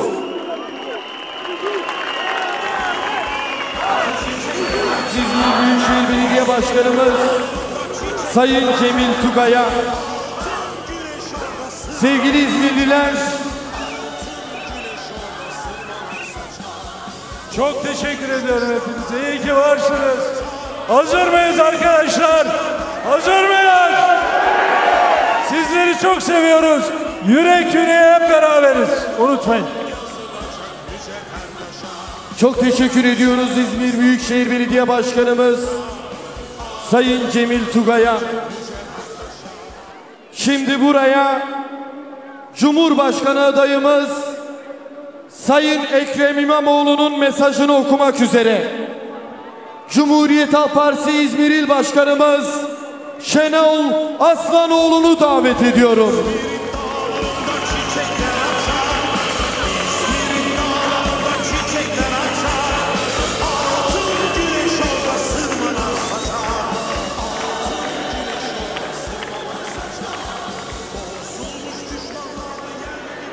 Merhaba İzmir, merhaba Ege, Ege'nin yiğit insanları, hoş geldiniz. Ege'nin, İzmir'in mert insanları, hoş geldiniz. Demokrasi çığlığı için farklı illerden gelen, ekranları başında bizi izleyen tüm demokrasi aşıkları, tüm adalet savaşçıları, İzmir'e, İzmirli'nin gönlüne, kalbine hoş geldiniz. Beyaz giyip ellerinde ay yıldızlı bayraklarımız ile Gündoğdu'yu gelincik bahçesine çeviren gençlerimiz, üniversiteli gençlerimiz, bir görseniz ne güzelsiniz, ne güzelsiniz. 3 güne unutulur demişti yandaş yazar. 2 ay oldu. Unuttuk mu? Vazgeçtik mi? Mert dayanır, namert kaçar demişti Ozan. Ege'nin mertleri kaçar mı sandın? Bu ülkenin dev yürekli insanları pısar, korkar mı sandın? 3-5 kişi diyordum bizim için. Bak bakalım İzmir'e. Saydın mı? Kaç kişiymişiz? Kaç kişi? Adalete susamış, demokrasiye inancı tam. Kaç Türk genciyiz saydın mı? Milyonlarız biz, milyonlar. Adaletsizliğinden bıkmış, baskılarından bıkmış, zulmünden usanmış, korkmayan, susmayan, bir adım geri atmayan milyonlarız biz. Bak bir ucumuz nerede, bir ucumuz nerede?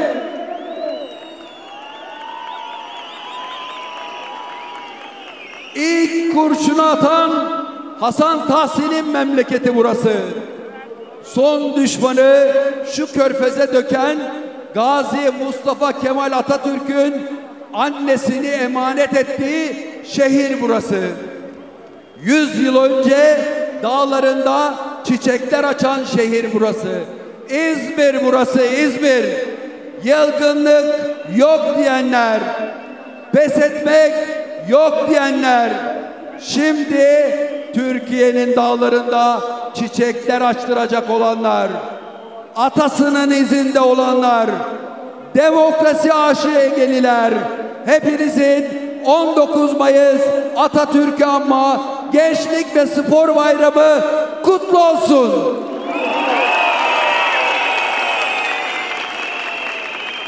Korkusuz Genel Başkanım, sizi İzmir'de ağırlamanın büyük mutluluğunu yaşıyoruz tüm İzmir olarak.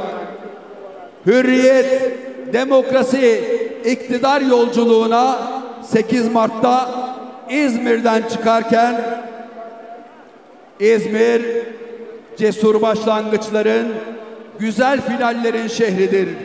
İlk kurşunun, son zaferin şehridir diyen yiğit Başkanımızın mektubuna geldi sıra.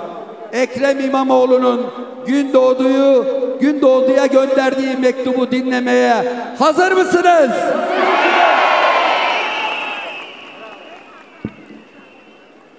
Güzel İzmir'in güzel insanları, Gündoğdu Meydanı'nı Ege'nin tüm renkleriyle dolduran kıymetli yurttaşlarım, geleceğimizin umudu sevgili gençler.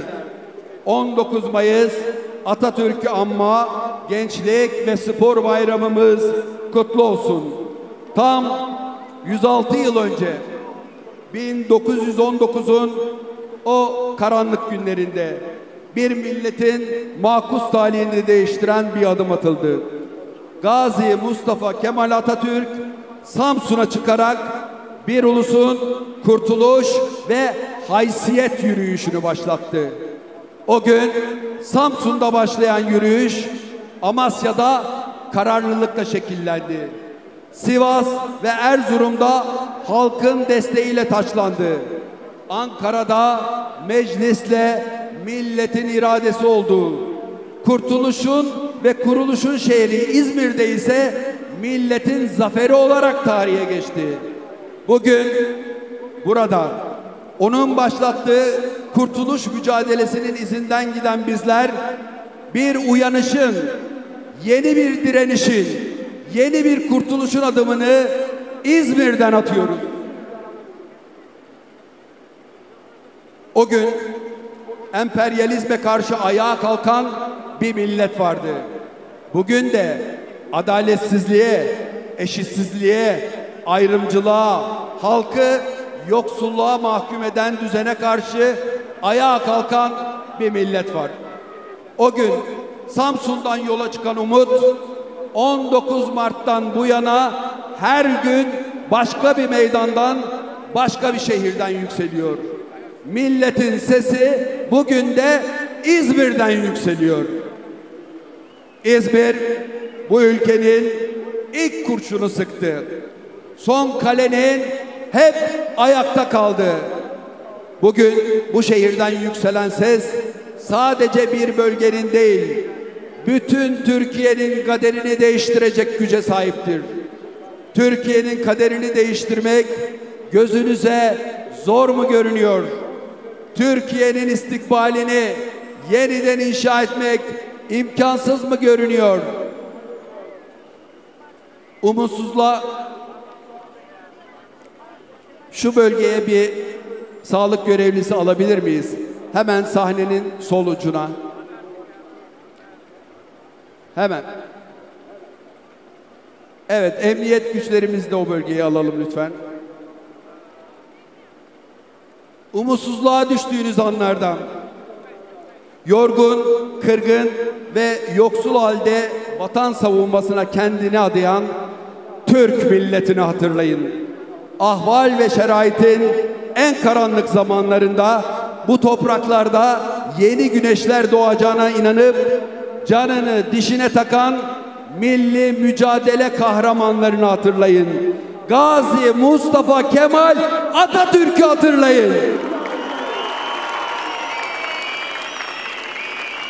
Bu ülkenin kaderi ya değişecek ya değişecek. Artık yeter. Bu millet imkanlara, kaynaklara sadece bir avuç kişinin ulaştığı, diğer herkesin ekonomik, hukuki ve toplumsal eşitsizliklere maruz kaldığı bir düzende yaşamak zorunda değildir. Bu topraklar ayrımcılığa, kayırmacılığa mahkum değildir.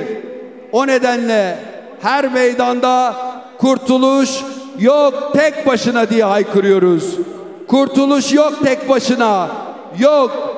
Herkesin özgür, adil, müreffeh bir hayat süreceği günlere hep birlikte mücadele ederek kavuşacağız. Güçlü, demokratik devlet anlayışımızla ekonomimizi yeniden ayağa kaldıracağız. İzmir'i ve Ege'yi yeniden üretimin, tasarımın, ihracatın, tarımın ve teknolojinin merkezi yapacağız. Herkese iş, her haneye huzur, her çocuğa gelecek sunacağız. Bu sadece bir seçim mücadelesi değil, bu yeni bir kurtuluş mücadelesidir. Biz milletin iktidarını kurmaya geliyoruz. Biz milletiyle barışık, halkına hesap veren bir yönetimi inşa etmeye geliyoruz. Biz yeniden eşitlik, yeniden adalet, yeniden kardeşlik için geliyoruz.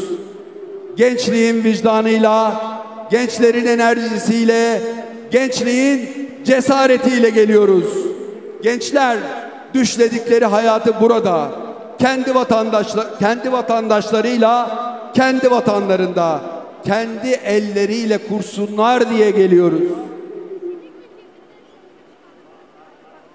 Biz kazanacağız. 86 milyon vicdanlı yurtsever kazanacak.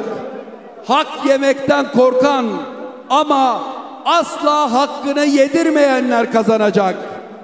Adalet, haysiyet ve cesaret kazanacak.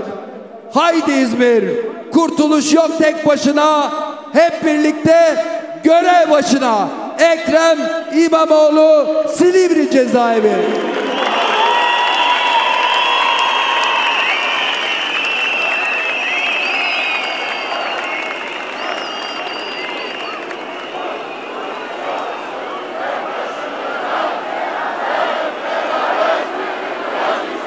Onları hapise atınca Türkiye'deki milyonlar onları unutur sandılar. Onların arkasında, yanında haksızlıklar için ses çıkartan milyonlar olacağını öngöremediler. Unutulmadıklarını Silivri cezaevinde yatan yoldaşlara bir kez daha hatırlatalım. Bir yoklama alalım. Esenyurt Belediye Başkanımız Sayın Ahmet Özer, Beşiktaş Belediye Başkanımız Sayın Rıza Akpolat, Beykoz Belediye Başkanımız Sayın Alaaddin Köseler, Beylikdüzü Belediye Başkanımız Sayın Mehmet Murat Çalık, Şişli Belediye Başkanımız Resul Emrah Şahan, kıymetli bürokratlarımızın hepsi ve İstanbul Büyükşehir Belediye Başkanımız, Cumhuriyet Halk Partisi Cumhurbaşkanı adayımız Sayın Ekrem İmamoğlu.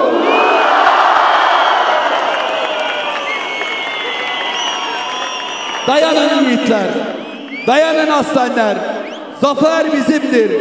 Bir adım bile geri yok. Sizi o zindandan kurtaracağız. Zafer bizim, umut bizim olacak. Buradan ülkemize söz veriyoruz. İzmir ayakta, Ege ayakta, Türkiye ayakta. Mustafa Kemal'in gençleri burada ayakta. Direnin, biz buradayız ve size söz. Biz kazanacağız, biz kazanacağız, biz kazanacağız. Bu sözü veriyor muyuz arkadaşlar? Kazanacağımıza söz veriyor muyuz? Söz mü İzmir? Söz mü Ege? Söz mü Türkiye? Biz kazanacağız, Türkiye kazanacak. İşte o gün her şey çok güzel olacak. Türkiye çok güzel olacak.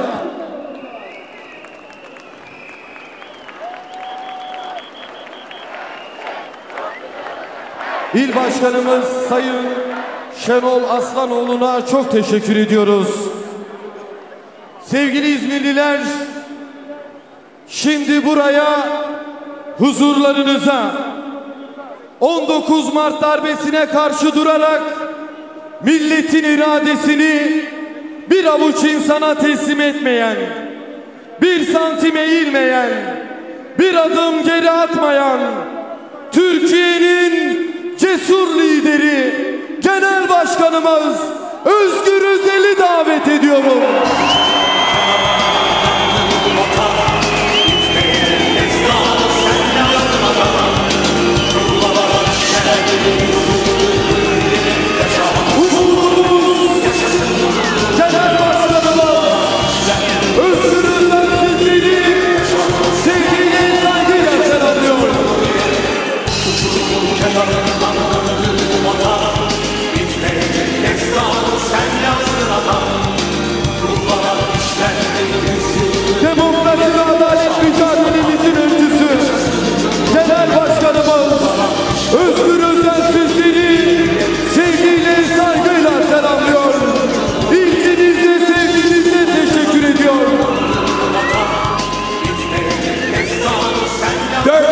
gelip Uzak Asya'dan Akdeniz'e bir kısrak başı gibi uzanan bu memleket bizim. Bilekler kar içinde, dişler kenetli, ayaklar çıplak ve ipek bir halıya benzeyen toprak. Bu cehennem, bu cennet bizim. Kapansın el kapıları, bir daha açılmasın. Yok edin insanın insana kulluğunu. Bu davet bizim. Yaşamak bir ağaç gibi tek ve hür ve bir orman gibi kardeşçesine. Bu hasret bizim. Canım İzmir, güzel İzmir, çocukluk aşkım, ilk sevgilim, hep sevdiğim, adını evlatlarımıza bayrak diye verdiğimiz İzmir. İlk kurşunu da, son kurşunu da atan, düşmanı denize döken İzmir. İlk kurşunu atan Hasan Tahsin'in cesaretini, düşman bayrağını görünce yerden alan Mustafa Kemal'in asaletini taşıyan İzmir. Denizin mavi, yüreklerin kırmızı beyaz olduğu İzmir. Güzel İzmir. Merhaba İzmir. Merhaba, merhaba, merhaba. Bugün çocuk yaşta geldiğim, büyüdüğüm, okuduğum kentteyiz. Bildiğim bir kentteyiz. Burası Gündoğdu Meydanı. Az ilerisi Gazi Bulvarı. Onun bir yanı Fevzi Paşa Bulvarı. Fuarın 5 kapısı var. Birinin adı Lozan, biri Montreux, 26 Ağustos, 9 Eylül Cumhuriyet, 26 Ağustos Büyük Taarruz, 9 Eylül Büyük Zafer Kurtuluş, elbette Cumhuriyet ve elbette Lozan, sonuna kadar Montreux. İşte İzmir. Meydanın adı Fahrettin Altay. Durduğunuz cadde Atatürk Caddesi. Hemen arkası Cumhuriyet Bulvarı. Bu semtin adı Alsancak. Alsancak, Alsancak. Koca bir şehir adeta Kurtuluş Savaşı müzesidir. Bu şehir milli mücadelenin yaşayan açık hava müzesidir. Bugün bu meydanda milyonlar bir aradayız. 106 yıl önceki aynı ruhla bir aradayız. Bugün 19 Mayıs Atatürk'ü anma Gençlik ve Spor Bayramı. 106 yıl önce bugün Anadolu'nun en kara günlerinde Mustafa Kemal bu milletin istiklal mücadelesini Samsun'dan başlattı. Biz de 19 Mart darbe girişimi sonrası demokrasi ve özgürlük mücadelemizi ilk Samsun'dan başlatmıştık. O günde Türk milletinin özgürlüğü tehdit altındaydı. Bugün de öyle. O günde iktidarda olanlar şahsi menfaat peşindeydi. Bugün de öyle. O günde küresel güçlerin himayesinde milleti perişan etmekte bir sakınca görmüyorlardı. Bugün de öyle. Mustafa Kemal İngiliz esiri saray ahalisine nasıl bayrak açtıysa biz de bugün emperyalizme memur olmuş bir azınlık hükümetine karşı demokrasi bayrağını Gündoğdu'dan açıyoruz. Mustafa Kemal millete güvendi. Millet de ona yoldaş oldu. Ve o mücadele Lozan Anlaşması'yla taçlandı. İşte Cumhuriyet Halk Partisi, Sevr'i yırtıp atanların, Lozan'ı yapanların, 7 düvele bu ülkenin tapu senedini kabul ettirenlerin partisidir. Lozan bu milletin hiçbir güce boyun eğmeyeceğinin en temel belgesidir. Milli mücadelede o azmi gösterenlerin arasında bu milletin Türkleri, Kürtleri, Alevileri, Sünnileri, yani bu ülkenin tüm renkleri vardı. Bugün de bu meydanda Türkiye'nin tüm renkleriyle bir aradayız. Türkiye'nin tüm demokratlarıyla bir aradayız. Kurtuluş yok tek başına. Ya hep beraber ya hiçbirimiz diyenler hep birlikteyiz.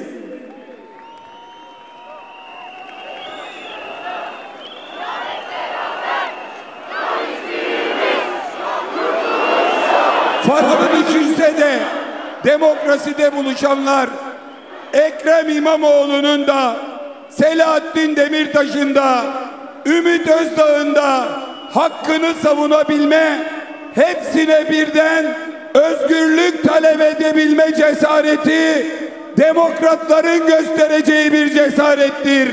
Kurtuluş yok tek başına. Ya hep beraber ya hep beraber. İşte bu meydanlardan yükselen bu ses, bu hep birlikte yükselen bu ses varsa otokratlar korkar, diktatörler korkar. Çünkü bilirler ki demokratlar birdir, birliktedir. Hedefleri hep birlikte olmaktır. Hedefleri zulmü, esareti bitirmek, özgürlüğü getirmektir. Burada olanlara selam olsun. Türkiye'nin cesur yürekli demokratlarına, sosyal demokratlara selam olsun. Muhafazakar demokratlara, milliyetçi demokratlara, liberal demokratlara, sosyalist demokratlara, Kürt demokratlara, Türkiye'nin bütün demokratlarına selam olsun, helal olsun. Bu ülkeyi sandık olmadan yönetmek isteyenlere karşı demokrasiyi kurup sandıkta yarışmak için bir aradayız. 19 Mayıs'ta başlayan mücadele bir halk hareketidir. 19 Mart darbesine karşı direniş de bir halk hareketidir. Bilinsin ki bu topraklar celladına dua eden kulların değil, zalime diz çökmeyen özgür milletin topraklarıdır. Gündoğdu meydanını görmeyenler görsün. Ey Erdoğan, Gündoğdu meydanını görüyor musun? Sen rakiplerini hapse atarak kazanabileceğini sandın. Sen gençleri zindana atarak korkutabileceğini sandın. Bu meydanda hiç korkan görüyor musun? Hiç korkak görüyor musun? Biz korkuyu evde bıraktık. Çünkü bu cumhuriyeti kuranlar korkmadılar. Korkmayanlar kurdu cumhuriyeti. Korkmayanlar koruyor. Biz de korkmuyoruz. Senin zulmüne teslim olmuyoruz.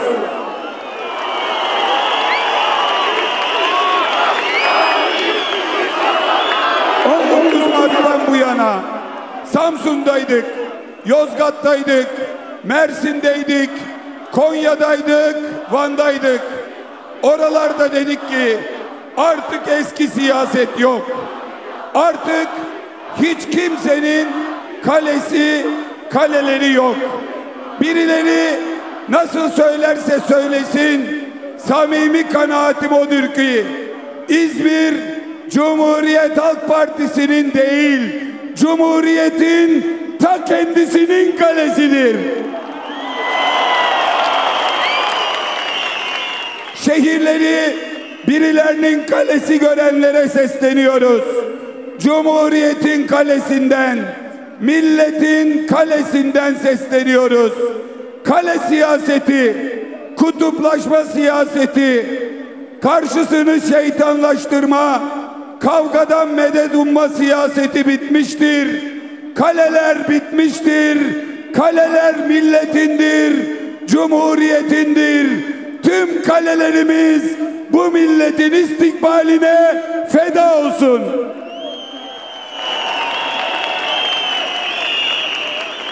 Artık arkasında milletin desteği olmayan bir iktidar var. Olsaydı darbeye kalkışmaz, sandıktan korkmazdı.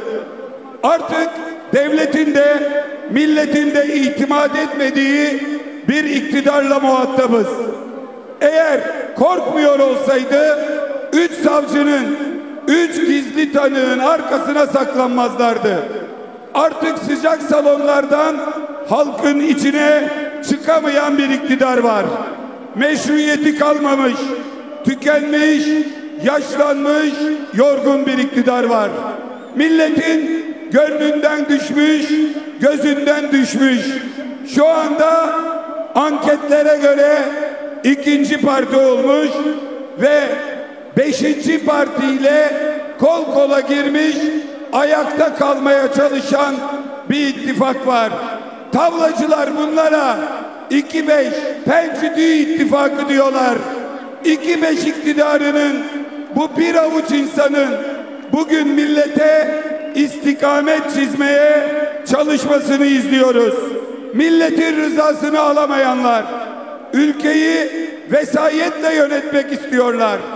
Unutmayın, Cumhuriyet Halk Partisi var oldukça, bu meydanlar doldukça artık hiç kimse bu millete istikamet çizemeyecektir. Bunu herkes böyle bilsin. Buraya hemen Büyük Türk bayrağının oraya bir sağlık yardımı alalım arkadaşlar. Türkiye'de özgürlük mücadelesinin meşalesini hep gençler yaktı. İstanbul işgal olduğunda ilk eylemler, ilk mitingler Darülfünun'da, İstanbul Üniversitesi'nin önünde İstanbul Üniversitesi'nin öğrencileriyle başladı. Reformları savunanlar genç Osmanlılardı. Meşrutiyeti ilan edenler Jön Türklerdi. Kurtuluş Savaşı'nı veren 38 yaşında Samsun'a çıkan Mustafa Kemal gibi boynunda idam fermanıyla yola koyulanlardı. Emperyalizme karşı duran gencecik denizler ve arkadaşlarıydı. O mücadele halen devam ediyor. Bugün Cumhuriyet Halk Partisi vatan ve hürriyet mücadelesini devam ettiren gençlerin partisidir. Cumhuriyet Halk Partisi hiç yaşlanmayan ve yaşlanmayacak olan tüm gençlerin, her yaştan gençlerin partisidir.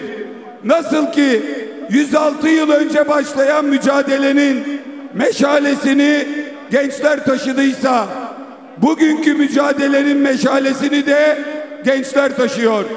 Bugün Berkayların, Esilaların, Tahaların, Muhammedlerin, Esmaların elinde, Namık Kemallerin, Hasan Tahsinlerin, Deniz Gezmişlerin, Ali İsmail Korkmazların hürriyet meşalesi vardır.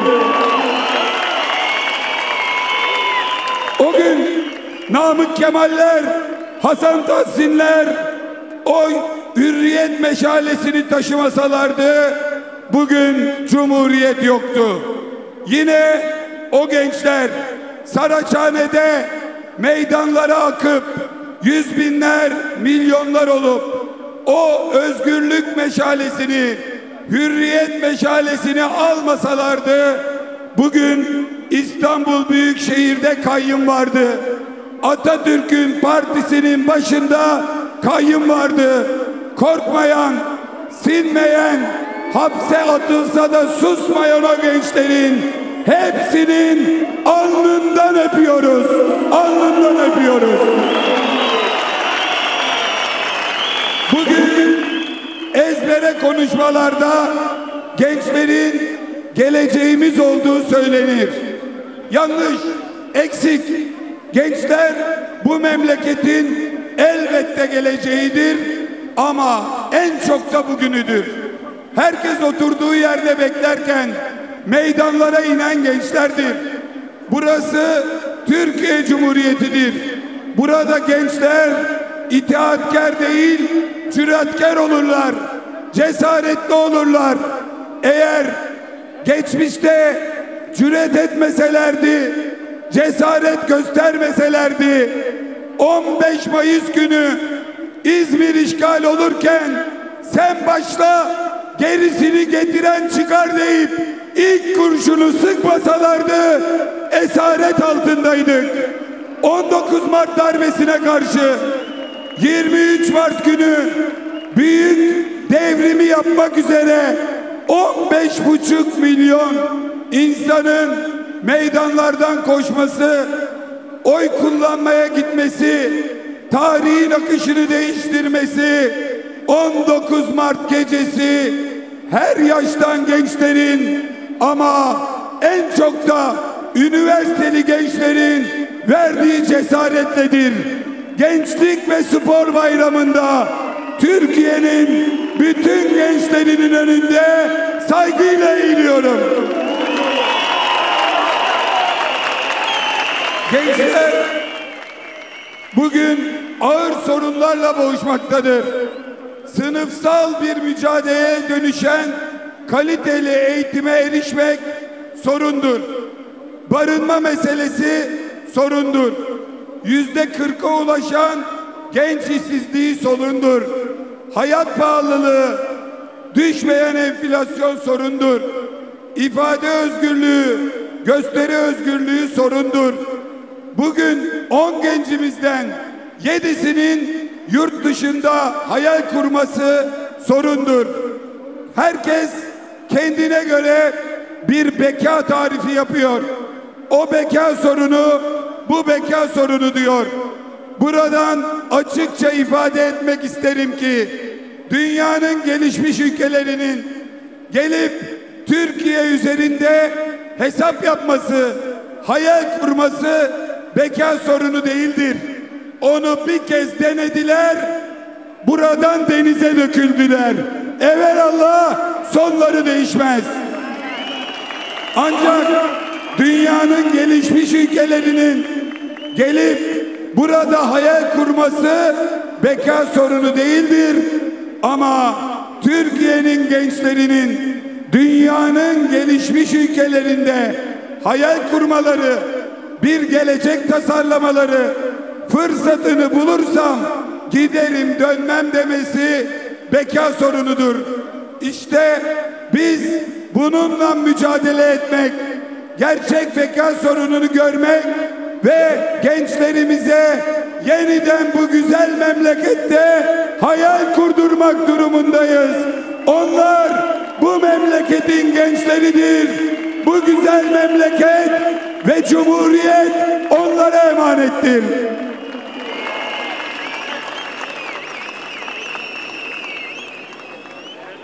Bugün ne eğitimde ne istihdamda görünen 3,5 milyon genç var maalesef. Onlara yeni bir deyimle ev gençleri diyorlar. Avrupa dert ediyor bunu. Avrupa'daki oranı %6. Bizdeki oran en iyimser tahminle hesapla %25. 10. yıl marşımızda 10 yılda 15 milyon genç yaratmakla övünüyorduk. Cumhuriyet 10 yılda her yaştan 15 milyon genç yaratmıştı. Bu iktidar 23 yılda her görüşten 3,5 milyon genci evlere kapattı. Biz bu ülkeyi gençlerle kuran, gençlerle kurtaran bir gelenekten geliyoruz. İktidar olduğumuzda da bu gençlerle birlikte yöneteceğiz. Gençlere yasakların yasak olduğu bir Türkiye vaat ediyoruz. Yükü kaldırıp üniversiteleri özgürleştireceğiz. Nitelikli eğitimi herkese ulaştıracağız. İktidarımızda liseyi bitiren her genç çok iyi bir yabancı dil bilecek ve dünyayla rekabet edecek teknolojik donanıma sahip olacak. kayırmacılığı bitireceğiz. Andolsun ki kamuda mülakatı kaldıracağız. Yurt kapasitelerini arttıracak, burs ve kredi tutarlarını yaşanılabilir seviyeye yükselteceğiz.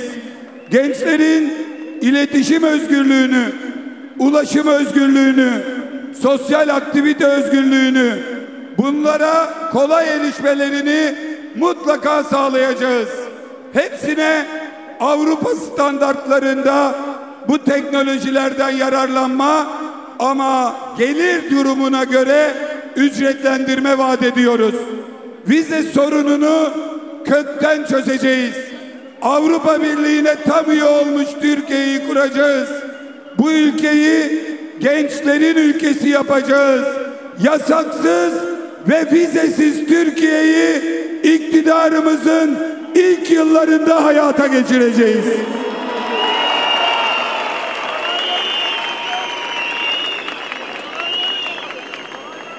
Bugün 19 Mayıs. Bir başka tekerrürle 19 Mart darbesinin de 60. günü.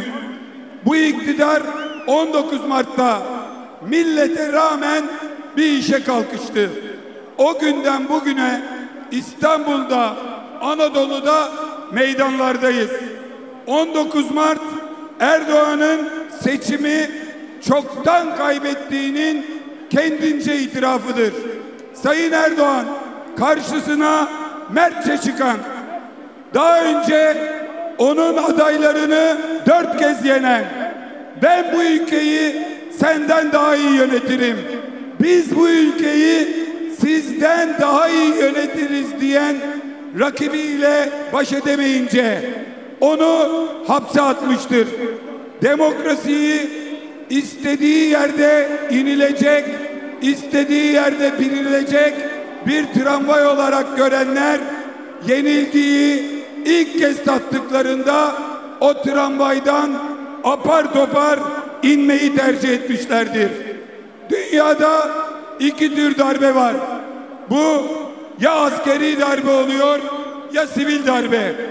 İkisinin de bir darbe planı, elbette başında bir cuntası ve elbette bir karargahı var.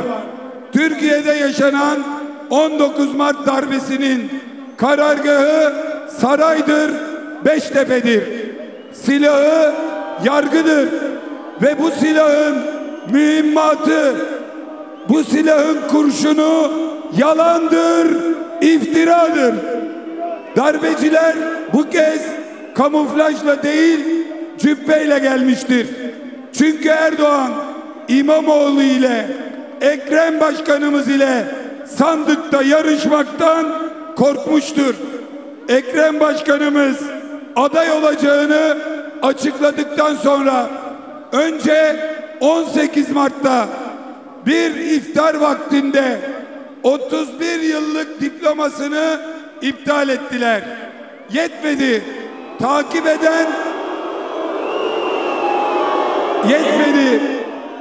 eden sahur vaktinde yüzlerce polisle evini bastılar.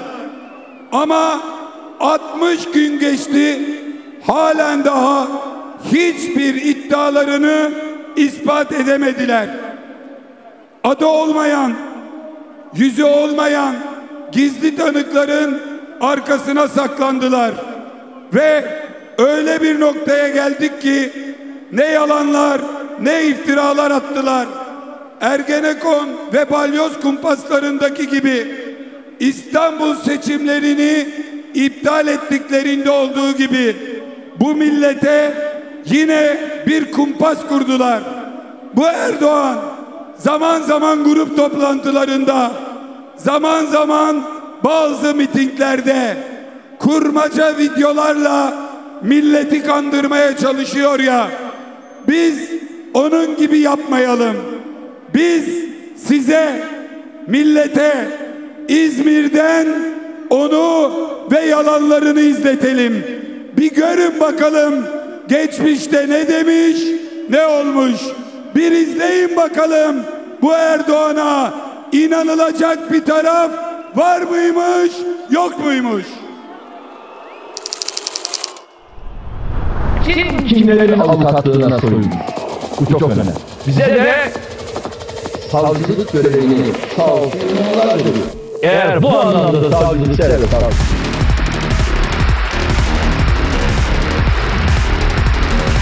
Burada arı kovanına çomak sokulduğu için rahatsız olanlar var.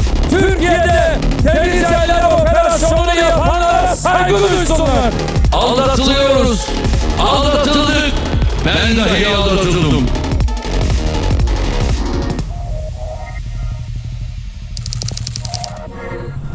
Seçim gayri resmi sonuçları tamamlanmış bulunuyor. İstanbul'da seçimi kazandı. Şu an itibariyle Ekrem İmamoğlu 4.159.650 bana gelen rakam. Binali Bey'in 4.131.761 oyu sisteme tanımlanmış vaziyette ve rakam. Söylemişsin bakın değerlendirmesi yaparsınız. Çok basit bir güç aldılar. Burada hem yolsuzluk var hem hırsızlık var. 31 Mart'ta Büyükşehir seçimlerinde tespit ettiğimiz yolsuzlukların, hırsızlıkların ve hukuksuzlukların hesabını sormak bizim oyunumuzun borcudur. 31 Mart yerel seçimlerinde FETÖ izleri şüphe edildi. Yani İstanbul'da seçim yenilenecek. Yolumuz uzun, heyecanımız yüksek, gençliğimiz var, gençliğimiz var. Ekrem İmamoğlu önde götürmektedir. Herkesi kucaklamaya geldik. Herkesi demokrasiyi tamin ettiniz. Yaşa İstanbul.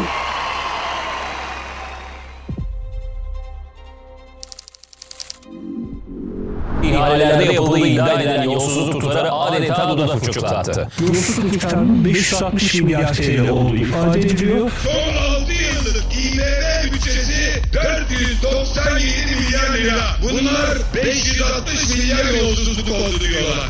1 lirasını bile ispatlayamadılar. Bu çantalarda para taşındı, cimur taşındı ama galiba para taşındı biraz daha. Kesin değilim ama oraya yakın. Yani o valizlerde belki cimri değil, belki para var.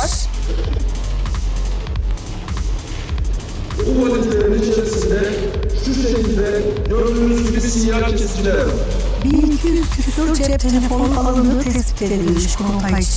Cep telefonu alınıp medya şeyler ödenmiş. Çıkarın telefonunu. Çıkarın telefonu göreyim. Ey savcı bey, biz bugün buraya sen kanıt toplayasın diye geldik. 1300 tane. Birbirinin aynısı, aynı marka, birbirinin seri numarasını takip eden bir telefonu görebiliyor musun burada? Var mı bir tane aynı bayiden satın alana? Ekrem İmamoğlu'nun lider olduğu öne sürülen yolsuzluk örgütünün Beykoz'da bulunan bir sitenin otoparkına gizlediği belirlenen milyonlarca lira değerindeki çok sayıda lüks otomobile el konuldu. Yandaş medyanın bir yalanı daha ortaya çıktı. Ekrem İmamoğlu'yla ilişkilendirilen milyonluk araçların MHP'li bir vekile ait olduğu belirlendi. Ekrem İmamoğlu yönetmelikteki tüm şartları karşılamış olduğu için fakülte yönetim kurulu ve komisyon kararı uyarınca üniversiteye kaydı yapılmıştır. Konu bundan ibarettir. Kolları çok farklı yerlere uzanan bir ahtapota dönüşmüştür. Evdeki büyük turplar ortaya saçıldığında bunların bırakın milleti kendi yakınlarının suratlarına bakacak yüzleri dahi kalmıyor. Bak Erdoğan, tam karşındayım. Ben buradayım, meydandayım ve senin gözünün içine bakıyorum. Bizim utanacak bir şeyimiz yok. Sen neredesin? Salamadım Erdoğan. Sen neredesin?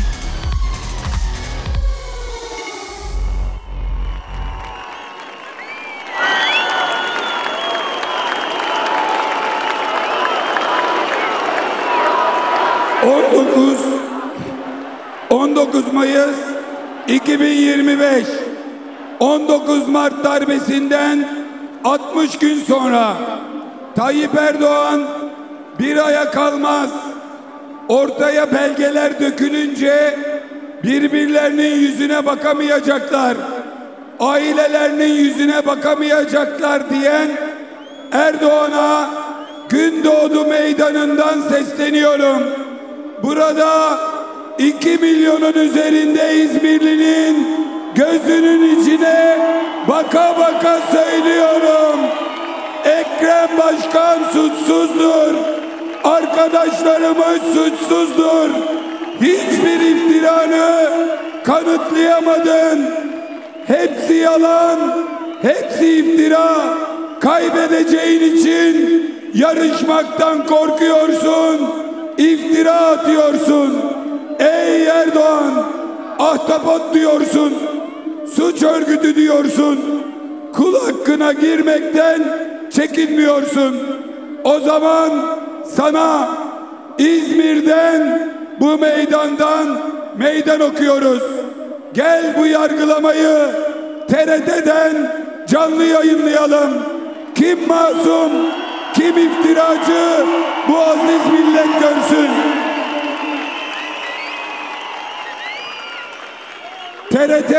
TRT bu meydanı görmez.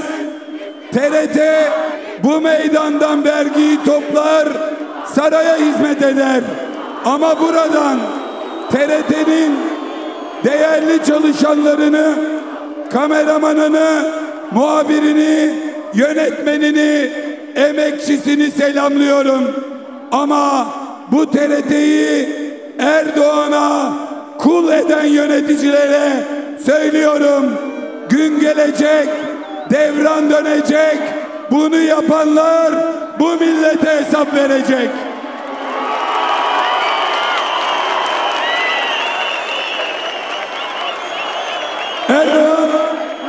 Erdoğan bir savcıya çok güveniyordu ama boşa düştü. Dosya bomboş, kanıt yok. Oysa biz birbirimizi biliyoruz, birbirimize güveniyoruz. Şimdi buradan size soruyorum. Ekrem Başkan'a güveniyor musunuz? Arkadaşlarımıza inanıyor musunuz? Onlara kefil misiniz? Bak Erdoğan, bu meydanda milyonlar kefalet koyuyor. Oysa güvenebileceğin bırak 2 milyon kişi, güvenebileceğin 2 kişi kalmadığını, herkesin senden sonrasını konuştuğunu, AK Parti'de artık hesapların başka türlü yapıldığını, iktidarın dümeninin başkalarına kaptırıldığını biliyoruz. Buradan sana sesleniyorum. Darbeden dön, demokrasiye dön.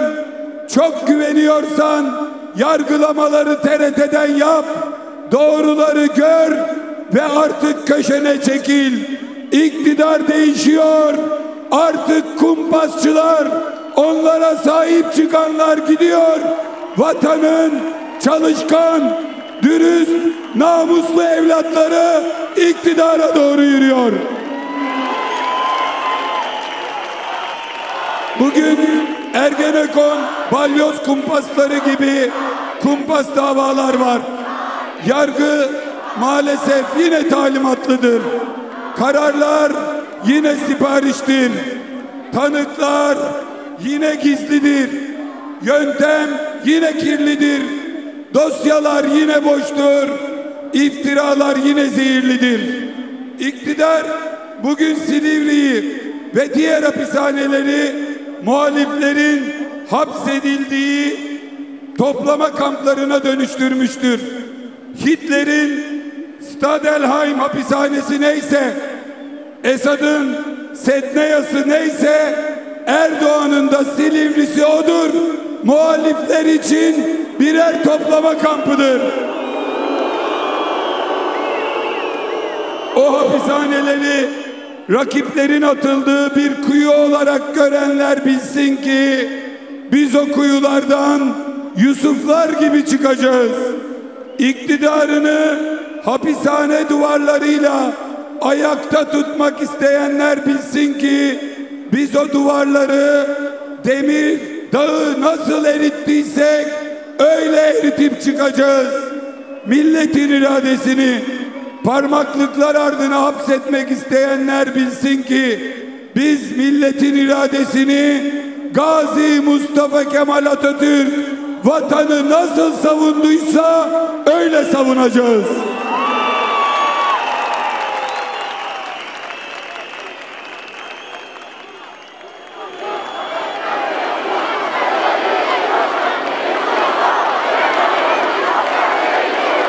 Bozuk düzenle sağlam olmuyor, olmaz. İktidara giden yol halkın rızasını almaktan geçmezse kimse dönüp milletin haline bakmaz. Kimse milleti görmez. Bakın 19 Mart darbesiyle bu milletin ekonomisine neler yaptılar. Sadece sattıkları rezerv şimdiye kadar 60 milyar dolar oldu. 2,3 trilyon lira. 86 milyonuz bölüştürünce kişi başına 27'şer bin lira.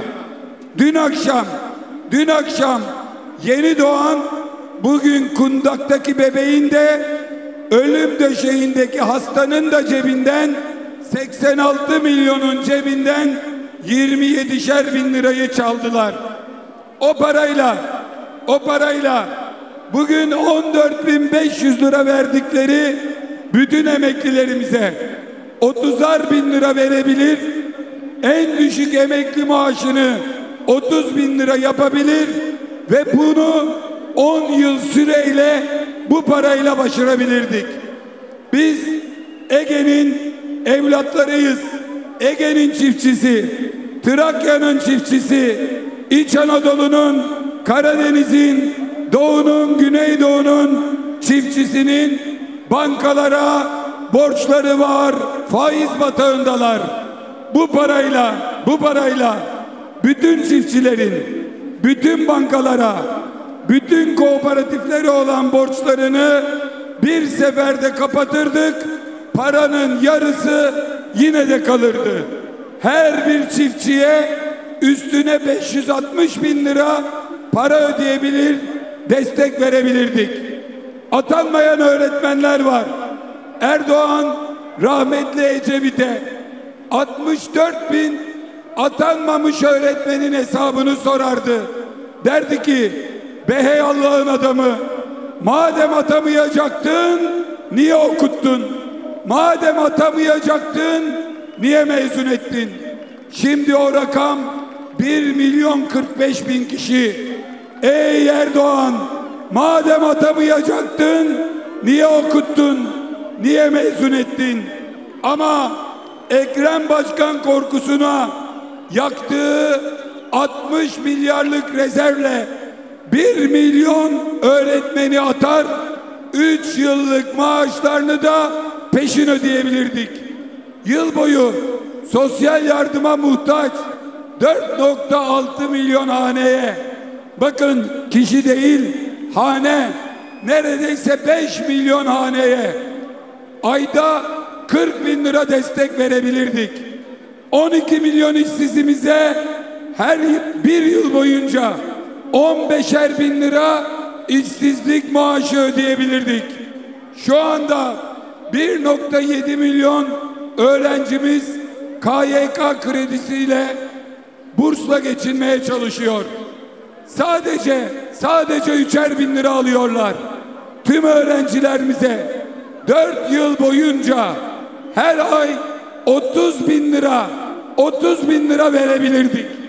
Ama bu parayı çiftçiye vermek yerine, emekliye vermek yerine, emekçiye vermek yerine, gençlere vermek yerine Ekrem İmamoğlu'nu hapse atmak için, ona darbe yapmak için kullandılar. Yazıklar olsun böyle düzene. Yazıklar olsun böyle düzene.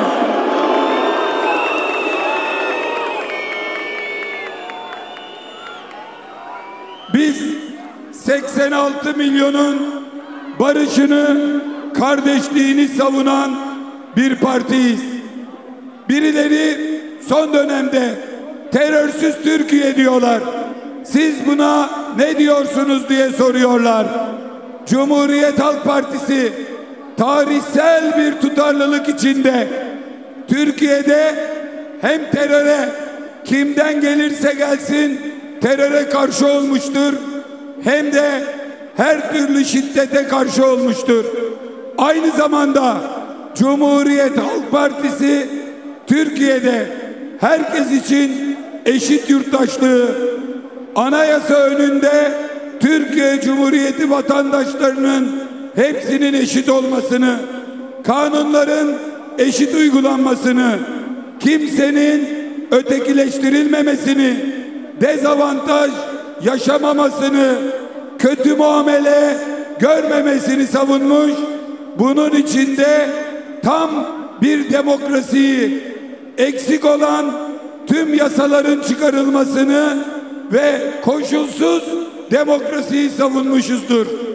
Daha ilk gün 22 Ekim 2024'te grup konuşmamızda bu mesele için mecliste bir komisyon kurulmasını teklif ettik. O gün biz bunu söylerken birileri çıkmış şöyle diyordu: terörsüz Türkiye diyeceksin, başka bir şey demeyeceksin. Kürt sorunu vardır demeyeceksin. Demokrasi istemeyeceksin. Biz hem Kürt sorununun varlığını hem de terörün bitmesini savunurken illaki meclis dedik, şeffaflık dedik, mutlaka mutabakat aranmalı, toplumsal mutabakat sağlanmalı dedik. Şehit ailelerinin, gazilerin gözünün içine bakamayacağımız bir formülün içinde olmayız. Meclis dışındaki pazarlıkları doğru bulmayız dedik. Şimdi nihayet bize saldıranlar dönmüşler, dün komisyon teklifi açıklıyorlar. Elbette bir kişinin dediği gibi olmayacak. Bir siyasi lider çıkıp da koskoca Gazi Meclis'e istikamet dayatmayacak. Ancak meclis zeminine gelmeleri, toplumsal mütabakat aramaları, ilk baştan beri söylediğimiz şeffaf, denetlenebilir bir zemine yaklaşmaları olumludur. Cumhuriyet Halk Partililer, partilerinin tarihsel tutumuyla ne kadar gurur duysalar haklarıdır, haklarıdır.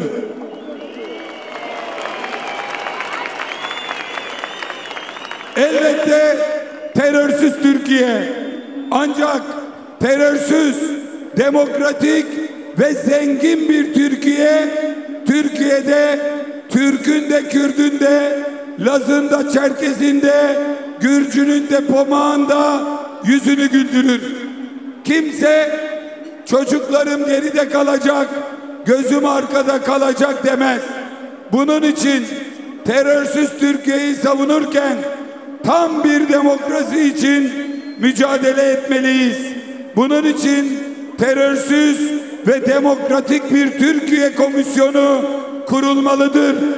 Artık antidemokratik uygulamalardan dönülmelidir. Ekrem İmamoğlu ve arkadaşlarımız tutuksuz yargılanmalı. Selahattin Demirtaş, Figen Yüksekdağ, Ümit Özdağ, 3 genel başkan bir an önce serbest bırakılmalı. Hatay'ın seçilmiş milletvekili Can Atalay, İzmir'in evlatları Tayfun Kahraman, Buğra Gökçe ve tüm arkadaşlarımız bir an önce serbest bırakılmalıdır. Bir ülkede siyasi tutsaklık varsa eşit rekabet yoktur. Rakibinden korkan siyasetçinin de milletin gönlünde yeri yoktur. Bunun için bir an önce sesleniyorum. Diploma ayıbına son verin. Kayyım atanmış belediye başkanlarımızı, tüm belediye başkanlarını görevlerine iade edin. Yargılamaları tutuksuz yapın. TRT'den canlı yayınlayın. Demokratik zemine dönün. Türkiye'nin tüm sorunları ancak böyle çözülür. Gelir adaleti, mahkeme adaleti, sosyal adalet ancak böyle sağlanır. Buradan, İzmir'den Cumhuriyet Halk Partisi'nin güçlü olduğu bir ilden, Adalet ve Kalkınma Partisi'nin görece güçsüz olduğu bir ilden AK Partili genç siyasetçilere sesleniyorum. Genç siyasetçilere. Çok kez siyaset futbola benzetilir, futbol terimleriyle anlatılır. En basitinden bugün yaşananlar zamanında Gazi Mustafa Kemal Atatürk'ün kazandırdığı demokratik rekabet zemininde Recep Tayyip Erdoğan'ın 23 yıldır gelip müsabaka yaptığı, son seçimlere kadar girdiği tüm seçimlerden birinci çıktığı, maçı kazandığı bir süreçte bir maç kaybetti. Topu aldı, eve gidiyor. Topu keseceğim diyor. Ben kazanmazsam kimseyi oynatmam diyor. AK Partili gençlere sesleniyorum. Dedenizin, babanızın, reisinizin elinden o topu alın. Deyin ki dede bırak, dönelim sahaya. Bugün yeniliriz, yarın yeneriz. Ama kazanınca sevinen, kaybedince mızıklayan, hasetlik yapan, topu alıp kaçan olmayalım. Kendimizi utandırmayalım. Bırak bizi siyaset yapalım deyin. Buradan AK Partili genç kardeşlerime sesleniyorum. Bakın bu çağrı bu meydandan alkış alıyor. Demokrasi istiyorlar. Sizi de demokrasiye davet ediyorlar. AK Partili gençler, bu cesareti gösterirseniz siz partinizi kalıcı yaparsınız. Belki bir seçim kaybettiniz. Belki gelecek seçimi de kaybedersiniz. Ama bir gün kazanmanın, bir gün yeniden iktidar olmanın, tarihe darbeciler olarak değil, demokratlar olarak geçmenin bir yolunu bulursunuz. Bakın bugün biz büyük bir gururu yaşıyoruz. Yanımda partimizin önceki genel başkanı Hikmet Çetin var. Efsane Dışişleri Bakanı, Azerbaycan'ın sevgilisi, Türk dış politikasının önemli ismi, partimin genel başkanı. Bugün hem kendisiyle hem önceki tüm genel başkanlarımızla bayramlaştım. Bugün aradığım bir diğer genel başkanım Altan Öğmen'di. Bayramını kutladım. Dedi ki kutlanacak bir durum daha var. Bu benim Cumhuriyet Halk Partisi üyeliğimin 75. yılı. O söyleyince hemen hatırladım. Dedim ki genel başkanım, 75 yıl önce 14 Mayıs 1950'de CHP seçimleri kaybetmiş ve iktidar Demokrat Parti'ye geçmiş, Cumhuriyet Halk Partisi muhalefete düşmüştü. Siz ne yapabilirim deyip partiye koştunuz ve 19 Mayıs 1950 günü kaydoldunuz. Dedi ki sen bunu nereden biliyorsun? Dedim ki kitabınızdan okudum. Değişim Yılları kitabının ilk 30 sayfasında. Doğru ya dedi. Oraya yazmış mıyım? Bakın 75 yıl önce partiye kaydolan bir genel başkan. O gün İsmet Paşa hayatının en büyük yenilgisini aldı. Oğlu Erdal'a Amerika'da fizik tahsil eden Erdal İnönü'ye mektup yazdı. Bu benim en büyük yenilgim ama şüphesiz Türkiye'nin en büyük zaferidir. Kurmak istediğimiz cemiyet hayatı, seçimle gelenin seçimle gitmesi bugün ülkemize yerleşmiştir. Bundan geriye dönüş yoktur demiştir. 75 yıl önce kaybetmesini bilen Batı Cephesi kumandanının, Türkiye'nin 2. Cumhurbaşkanı'nın, partimin 2. Genel Başkanı'nın hepimize ibret, bu demokrat duruşunun karşısında saygıyla eğiliyorum. Allah herkese böyle kaybetmeyi nasip etsin. Zira birinin, bir kişinin, bir yapının, bir partinin demokrat olup olmadığına kazanınca ne yaptığıyla karar veremezsiniz. Kazanmak kolay, sevinmek kolay. Önemli olan kaybedince kabullenebilmek.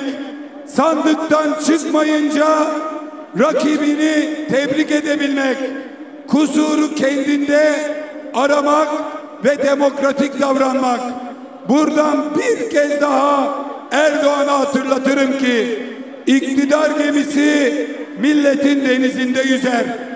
Rüzgarı adalettir, rotası demokrasi. Pusula şaşarsa, deniz yükselince, fırtına çıkınca o gemi devrilir. Bugün iktidarın pusulası şaşmıştır.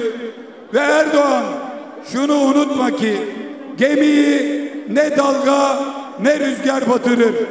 Gemiyi panik batırır. Bu yaptığın işlerle ekonomide panik vardır. Borsada panik vardır. Yerli yabancı yatırımcıda panik vardır. Bu yaptığınla bizde değil, korkmayız, paniklemeyiz.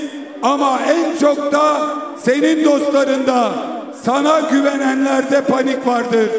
Ben İzmir'den Erdoğan'ı bu yanlış yoldan dönmeye davet ediyorum. Sayın Erdoğan, İBB Başkanı iken bugün Ekrem Başkanımıza yöneltilen tüm suçlamalar size de yöneltildi. Aynı suçlamalara muhatap oldunuz. Terörle, çete kurmakla, yolsuzluk yapmakla suçlandınız, yargılandınız. Ama evinize bir gün polis gelmedi. Eşinizin yanında kapıya polis arabaları, binlerce polis yaslanmadı. Küçücük, gencecik çocuklarınızın önünde size bu muamele yapılmadı. Sizi alıp da nezarete götürmediler. Sizi 4 gün tutup da hakim karşısına çıkarıp tutuklamadılar. Tutuksuz yargıladılar. Cezanız kesinleşene, ta Yargıtay'dan onaylanana kadar kimse sizi ellemedi. Ama sonra büyük şehirden çıkıp Saraçhane'de davulla zurnayla miting yaparak 3 ay kalacağınız cezaevine gittiniz. Şimdi size yapılmayanı yapıyorsunuz. Geçmişte görmediğiniz muameleyi bugün rakibinize yapıyorsunuz. Geçmişte mücadele ettiğiniz ne varsa onun 1000 beteri oldunuz. Bu millet bir karar verdi. Sizi 23 yıl iktidar yaptı. Yine karar verdi. Son seçimlerde partimizi birinci parti yaptı. Allah şahit, millet şahit. Bizim 47 yıl demokrasiye duyduğumuz saygıyı millet sizden bir sonraki seçim takvimi başlayana kadar 47 ay görmek istedi. Ama siz bırakın 47 yılı, bırakın 47 ayı, demokrasiye saygı duyarak 47 gün bile geçiremediniz. Bugün seçimle geldim ama seçimle gitmem diyorsunuz. Unutmayın, sırtını millete yaslamayan her girişimin sonu hüsran olmuştur. Bu millete daha fazla inatlaşmayın. Çünkü siz de sandıkla geldiniz, sandıkla gideceksiniz. Millet karar verecek ve geldiğiniz gibi eninde sonunda gideceksiniz.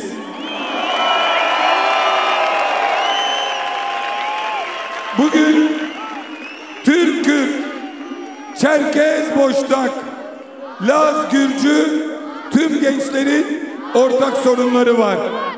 Geleceğe umutla bakamamak, özgürlük alanlarının kısıtlanması, kalitesiz eğitim, işsizlik, yoksulluk.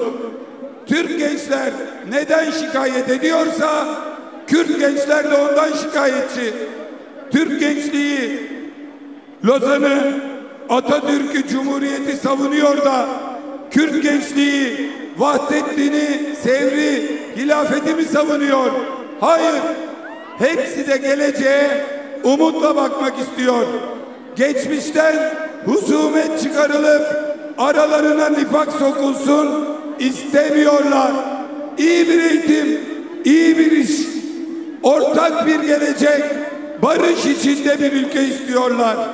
Gençlerin sizin dayattığınız gibi bir meselesi yok gençlerin.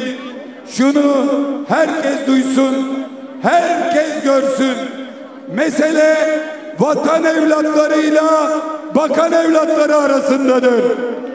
Mesele karnı doymayanlarla gözü doymayanlar arasındadır. Mesele üretenler, emeğiyle geçinenler ile emeği sömürülenler arasındadır. Mesele ter akıtanlarla kan emiciler arasındadır. Mesele cumhuriyet sevdalıları, demokrasi isteyenlerle saltanatçılar, tek adamcılar arasındadır. Mesele demokratlarla otokrata biat edenler arasındadır.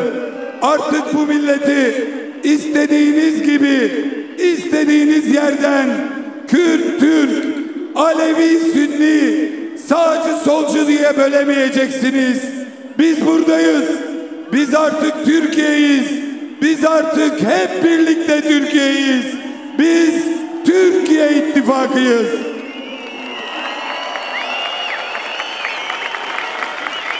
Türkiye İttifakı renklerini ay yıldızlı al bayraktan alır. Türkiye İttifakı renklerini ay yıldızlı al bayraktan, kırmızıyla beyazdan alır. Kimseyi itmeyen, kimseyi ötekileştirmeyen, birbirine yaslanan, kol kola giren, dayanışma gösteren herkes Türkiye İttifakı'ndadır. Türkiye'nin müreffeh, zengin, özgür yarınlarını isteyen herkes Türkiye İttifakı'ndadır. Sayın Erdoğan, ey Erdoğan, dostum Trump deyip duruyorsun. Sen Trump'ın dostusun. Trump'ın dostu, gerçek dostu Filistinlilerin katili Netanyahu'dur. Dostunun dostu sana dostsa sen bunları yapan Netanyahu'ya nasıl ses çıkaramıyorsun? Trump işçiye, emekçiye, Filistin halkına düşmandır. Sen onun dostusun. Biz işçinin, emeklinin, emekçinin, haklının ve halkımızın dostuyuz. Şimdi bir ajansla anlaşma yapmış. Adı belli, sanı belli. O ajans kendisine küresel lider dedirtmeye çalışıyor. Çözerse Erdoğan çözer diyor. Ama bu kampanya milletin vicdanında tutmuyor. Çözecekse Erdoğan, Trump Gazze'yi boşaltın derken, buraya otel yapacağım derken, önündeki hidrokarbon yataklarının peşine düşerken, bu mu çözüm? Trump'ın suyuna gitmek mi çözüm? Türkiye Cumhuriyetler Kıbrıs'ı tanıyacaklarına Kuzey Kıbrıs Türk Cumhuriyeti'ni, gidip de Güney Kıbrıs'ı tanıyorlar. Bu mu çözüm? Bu ülkede artık Erdoğan'dan bir dünya lideri, bir küresel lider çıkarmak mümkün değildir. Zaten yerelde demokrat değilsen küresel bir lider olamazsın. Ve buradan Erdoğan'ın gözünün içine baka baka söylüyorum. Sen küresel lider değil, yerel bir diktatörsün, otokratsın, tek adamsın. Yerel diktatörler bu milletten korksun. Rakibini hapse atan korkaklar bu milletten korksun. Ve emin olun ki yenileceksiniz.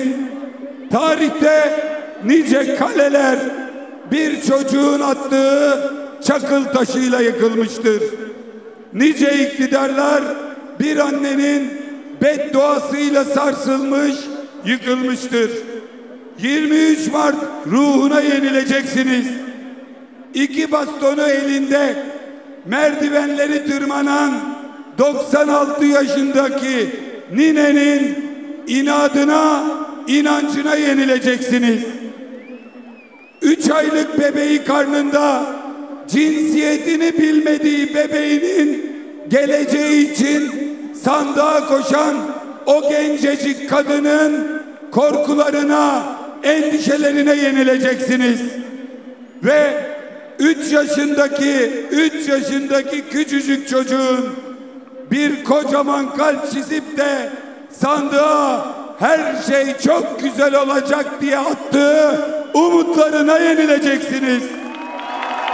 Tertemiz hayaller kuran gençlerin umuduna, evladının geleceği için dertlenen annelerin duasına yenileceksiniz. Büyüklerine, abisine, ablasına zulmettiğiniz kardeşlerin geçen bayram akıttığı gözyaşlarına yenileceksiniz. Yoksulluğa değil, adalete uyanmak isteyen milyonların mücadelesine, umuduna yenileceksiniz. Ve biz hep birlikte umudu büyütmek için buradayız, yollardayız, bir mücadele sürdürüyoruz. Dünyanın en büyük gece mitinglerini Saraçhane'de, aynı yerde, aynı saatte hep birlikte yaptık.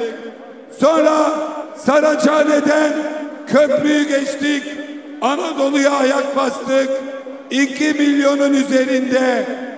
milyonun üzerinde gençle, her yaştan gençle, devrimcilerle, demokratlarla birlikte Ekrem Başkan'a sahip çıktık.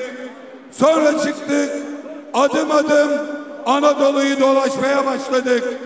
Samsun'dan geliyoruz, Yozgat'tan geliyoruz, Konya'dan geliyoruz, Mersin'den geliyoruz, Van'dan geliyoruz.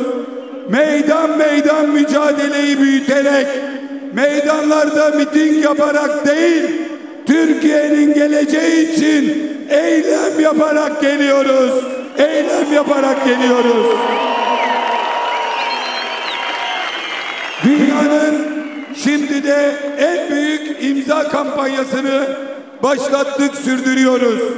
İmza sayımız 20 milyona doğru ilerliyor.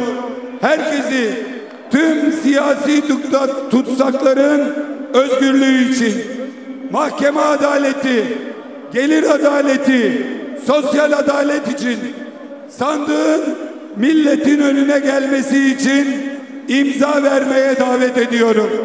Ve haydi bir kez de bu meydandan hep birlikte haykıralım.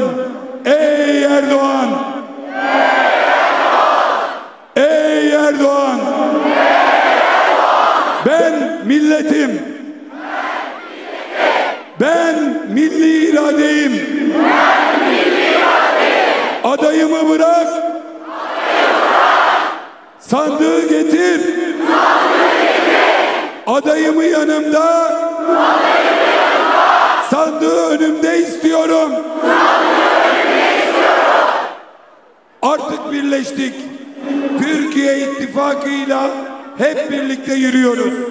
Zenginliğe, adalete, barışa doğru yürüyoruz. Ne tank durdurabilir bizi, ne yargı silahı. Durmayacağız, durmayacağız, durmayacağız.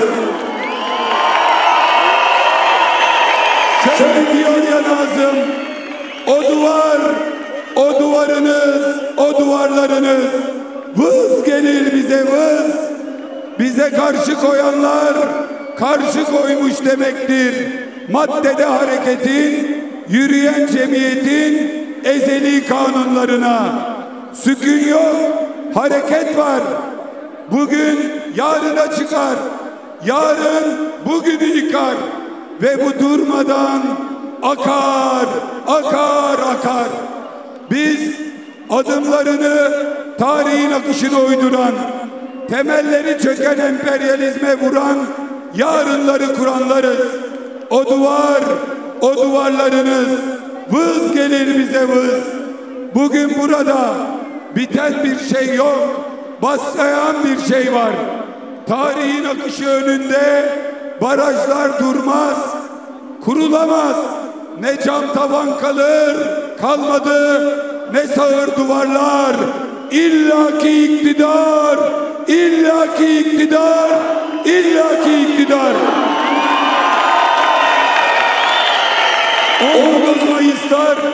19 Mayıslar bitişlerin değil, başlangıçların günüdür. Bir büyük başlangıcın günüdür. Diyorlar ki duracak mısınız? Diyorlar ki bitirecek misiniz? Asla durmayacağız. Asla bitirmeyeceğiz. Ekrem Başkan, arkadaşlar, siyasi tutsaklar çıkana kadar meydan meydan, eylem eylem gezeceğiz. İlla ki o sandığı getirecek, bu ülkeyi hep birlikte kurtaracağız. Şimdi Türkiye'nin dört bir yanında yaptık. Ekrem Başkan hücresinden katıldı. Memleketi Trabzon'da da, Van'da da, Mersin'de de, Konya'da da, Türkiye'nin dört bir yanında da herkes sizinle birlikte ışıkları yakmaya, yiğidim aslanıma buradan Gündoğdu Meydanı'ndan bir selam yollamaya hazırlanıyor. Gündoğdu'nun yiğit evlatları, yakın ışıklarınızı, yiğidim aslanım sizi görüyor, sizinle moral, sizinle umut buluyor.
Bizim özgüvenimiz tam.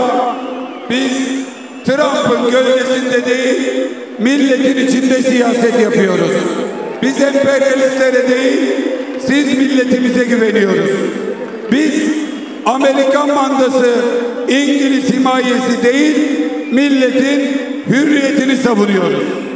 Bu milleti darbecilere, mandacılara, vesayetçilere ezdirmeyeceğiz. Bu milleti yoksulluğa ezdirmeyeceğiz. Bu onurlu, bu yiğit milletin başını asla öne eğdirmeyeceğiz. 19 Mayıs bir başlangıçtır. Arkadaşlar, İzmir'den Gündoğdu Meydanı'ndan yeniden bir kez daha başlıyoruz. İktidara doğru yürüyoruz. Yürüyelim arkadaşlar. Yürüyelim arkadaşlar.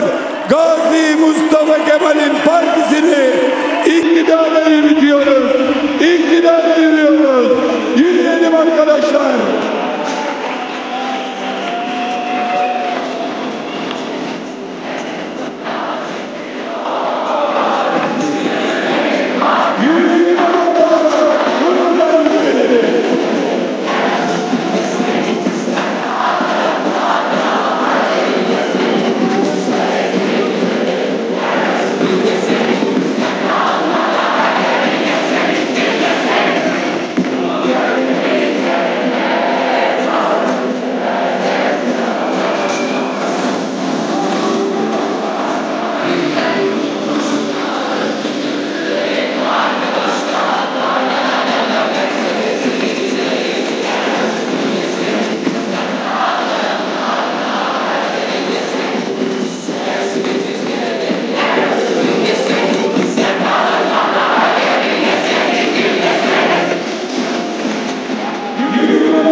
Seyir.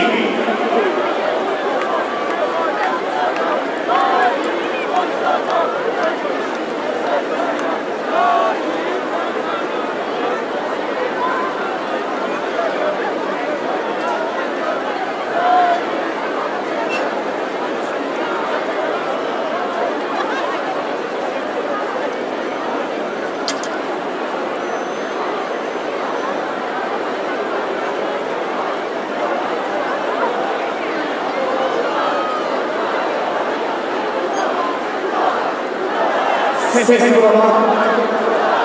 Sahne önüne biraz daha kapatabiliriz. Hanımefendiler, beyefendiler.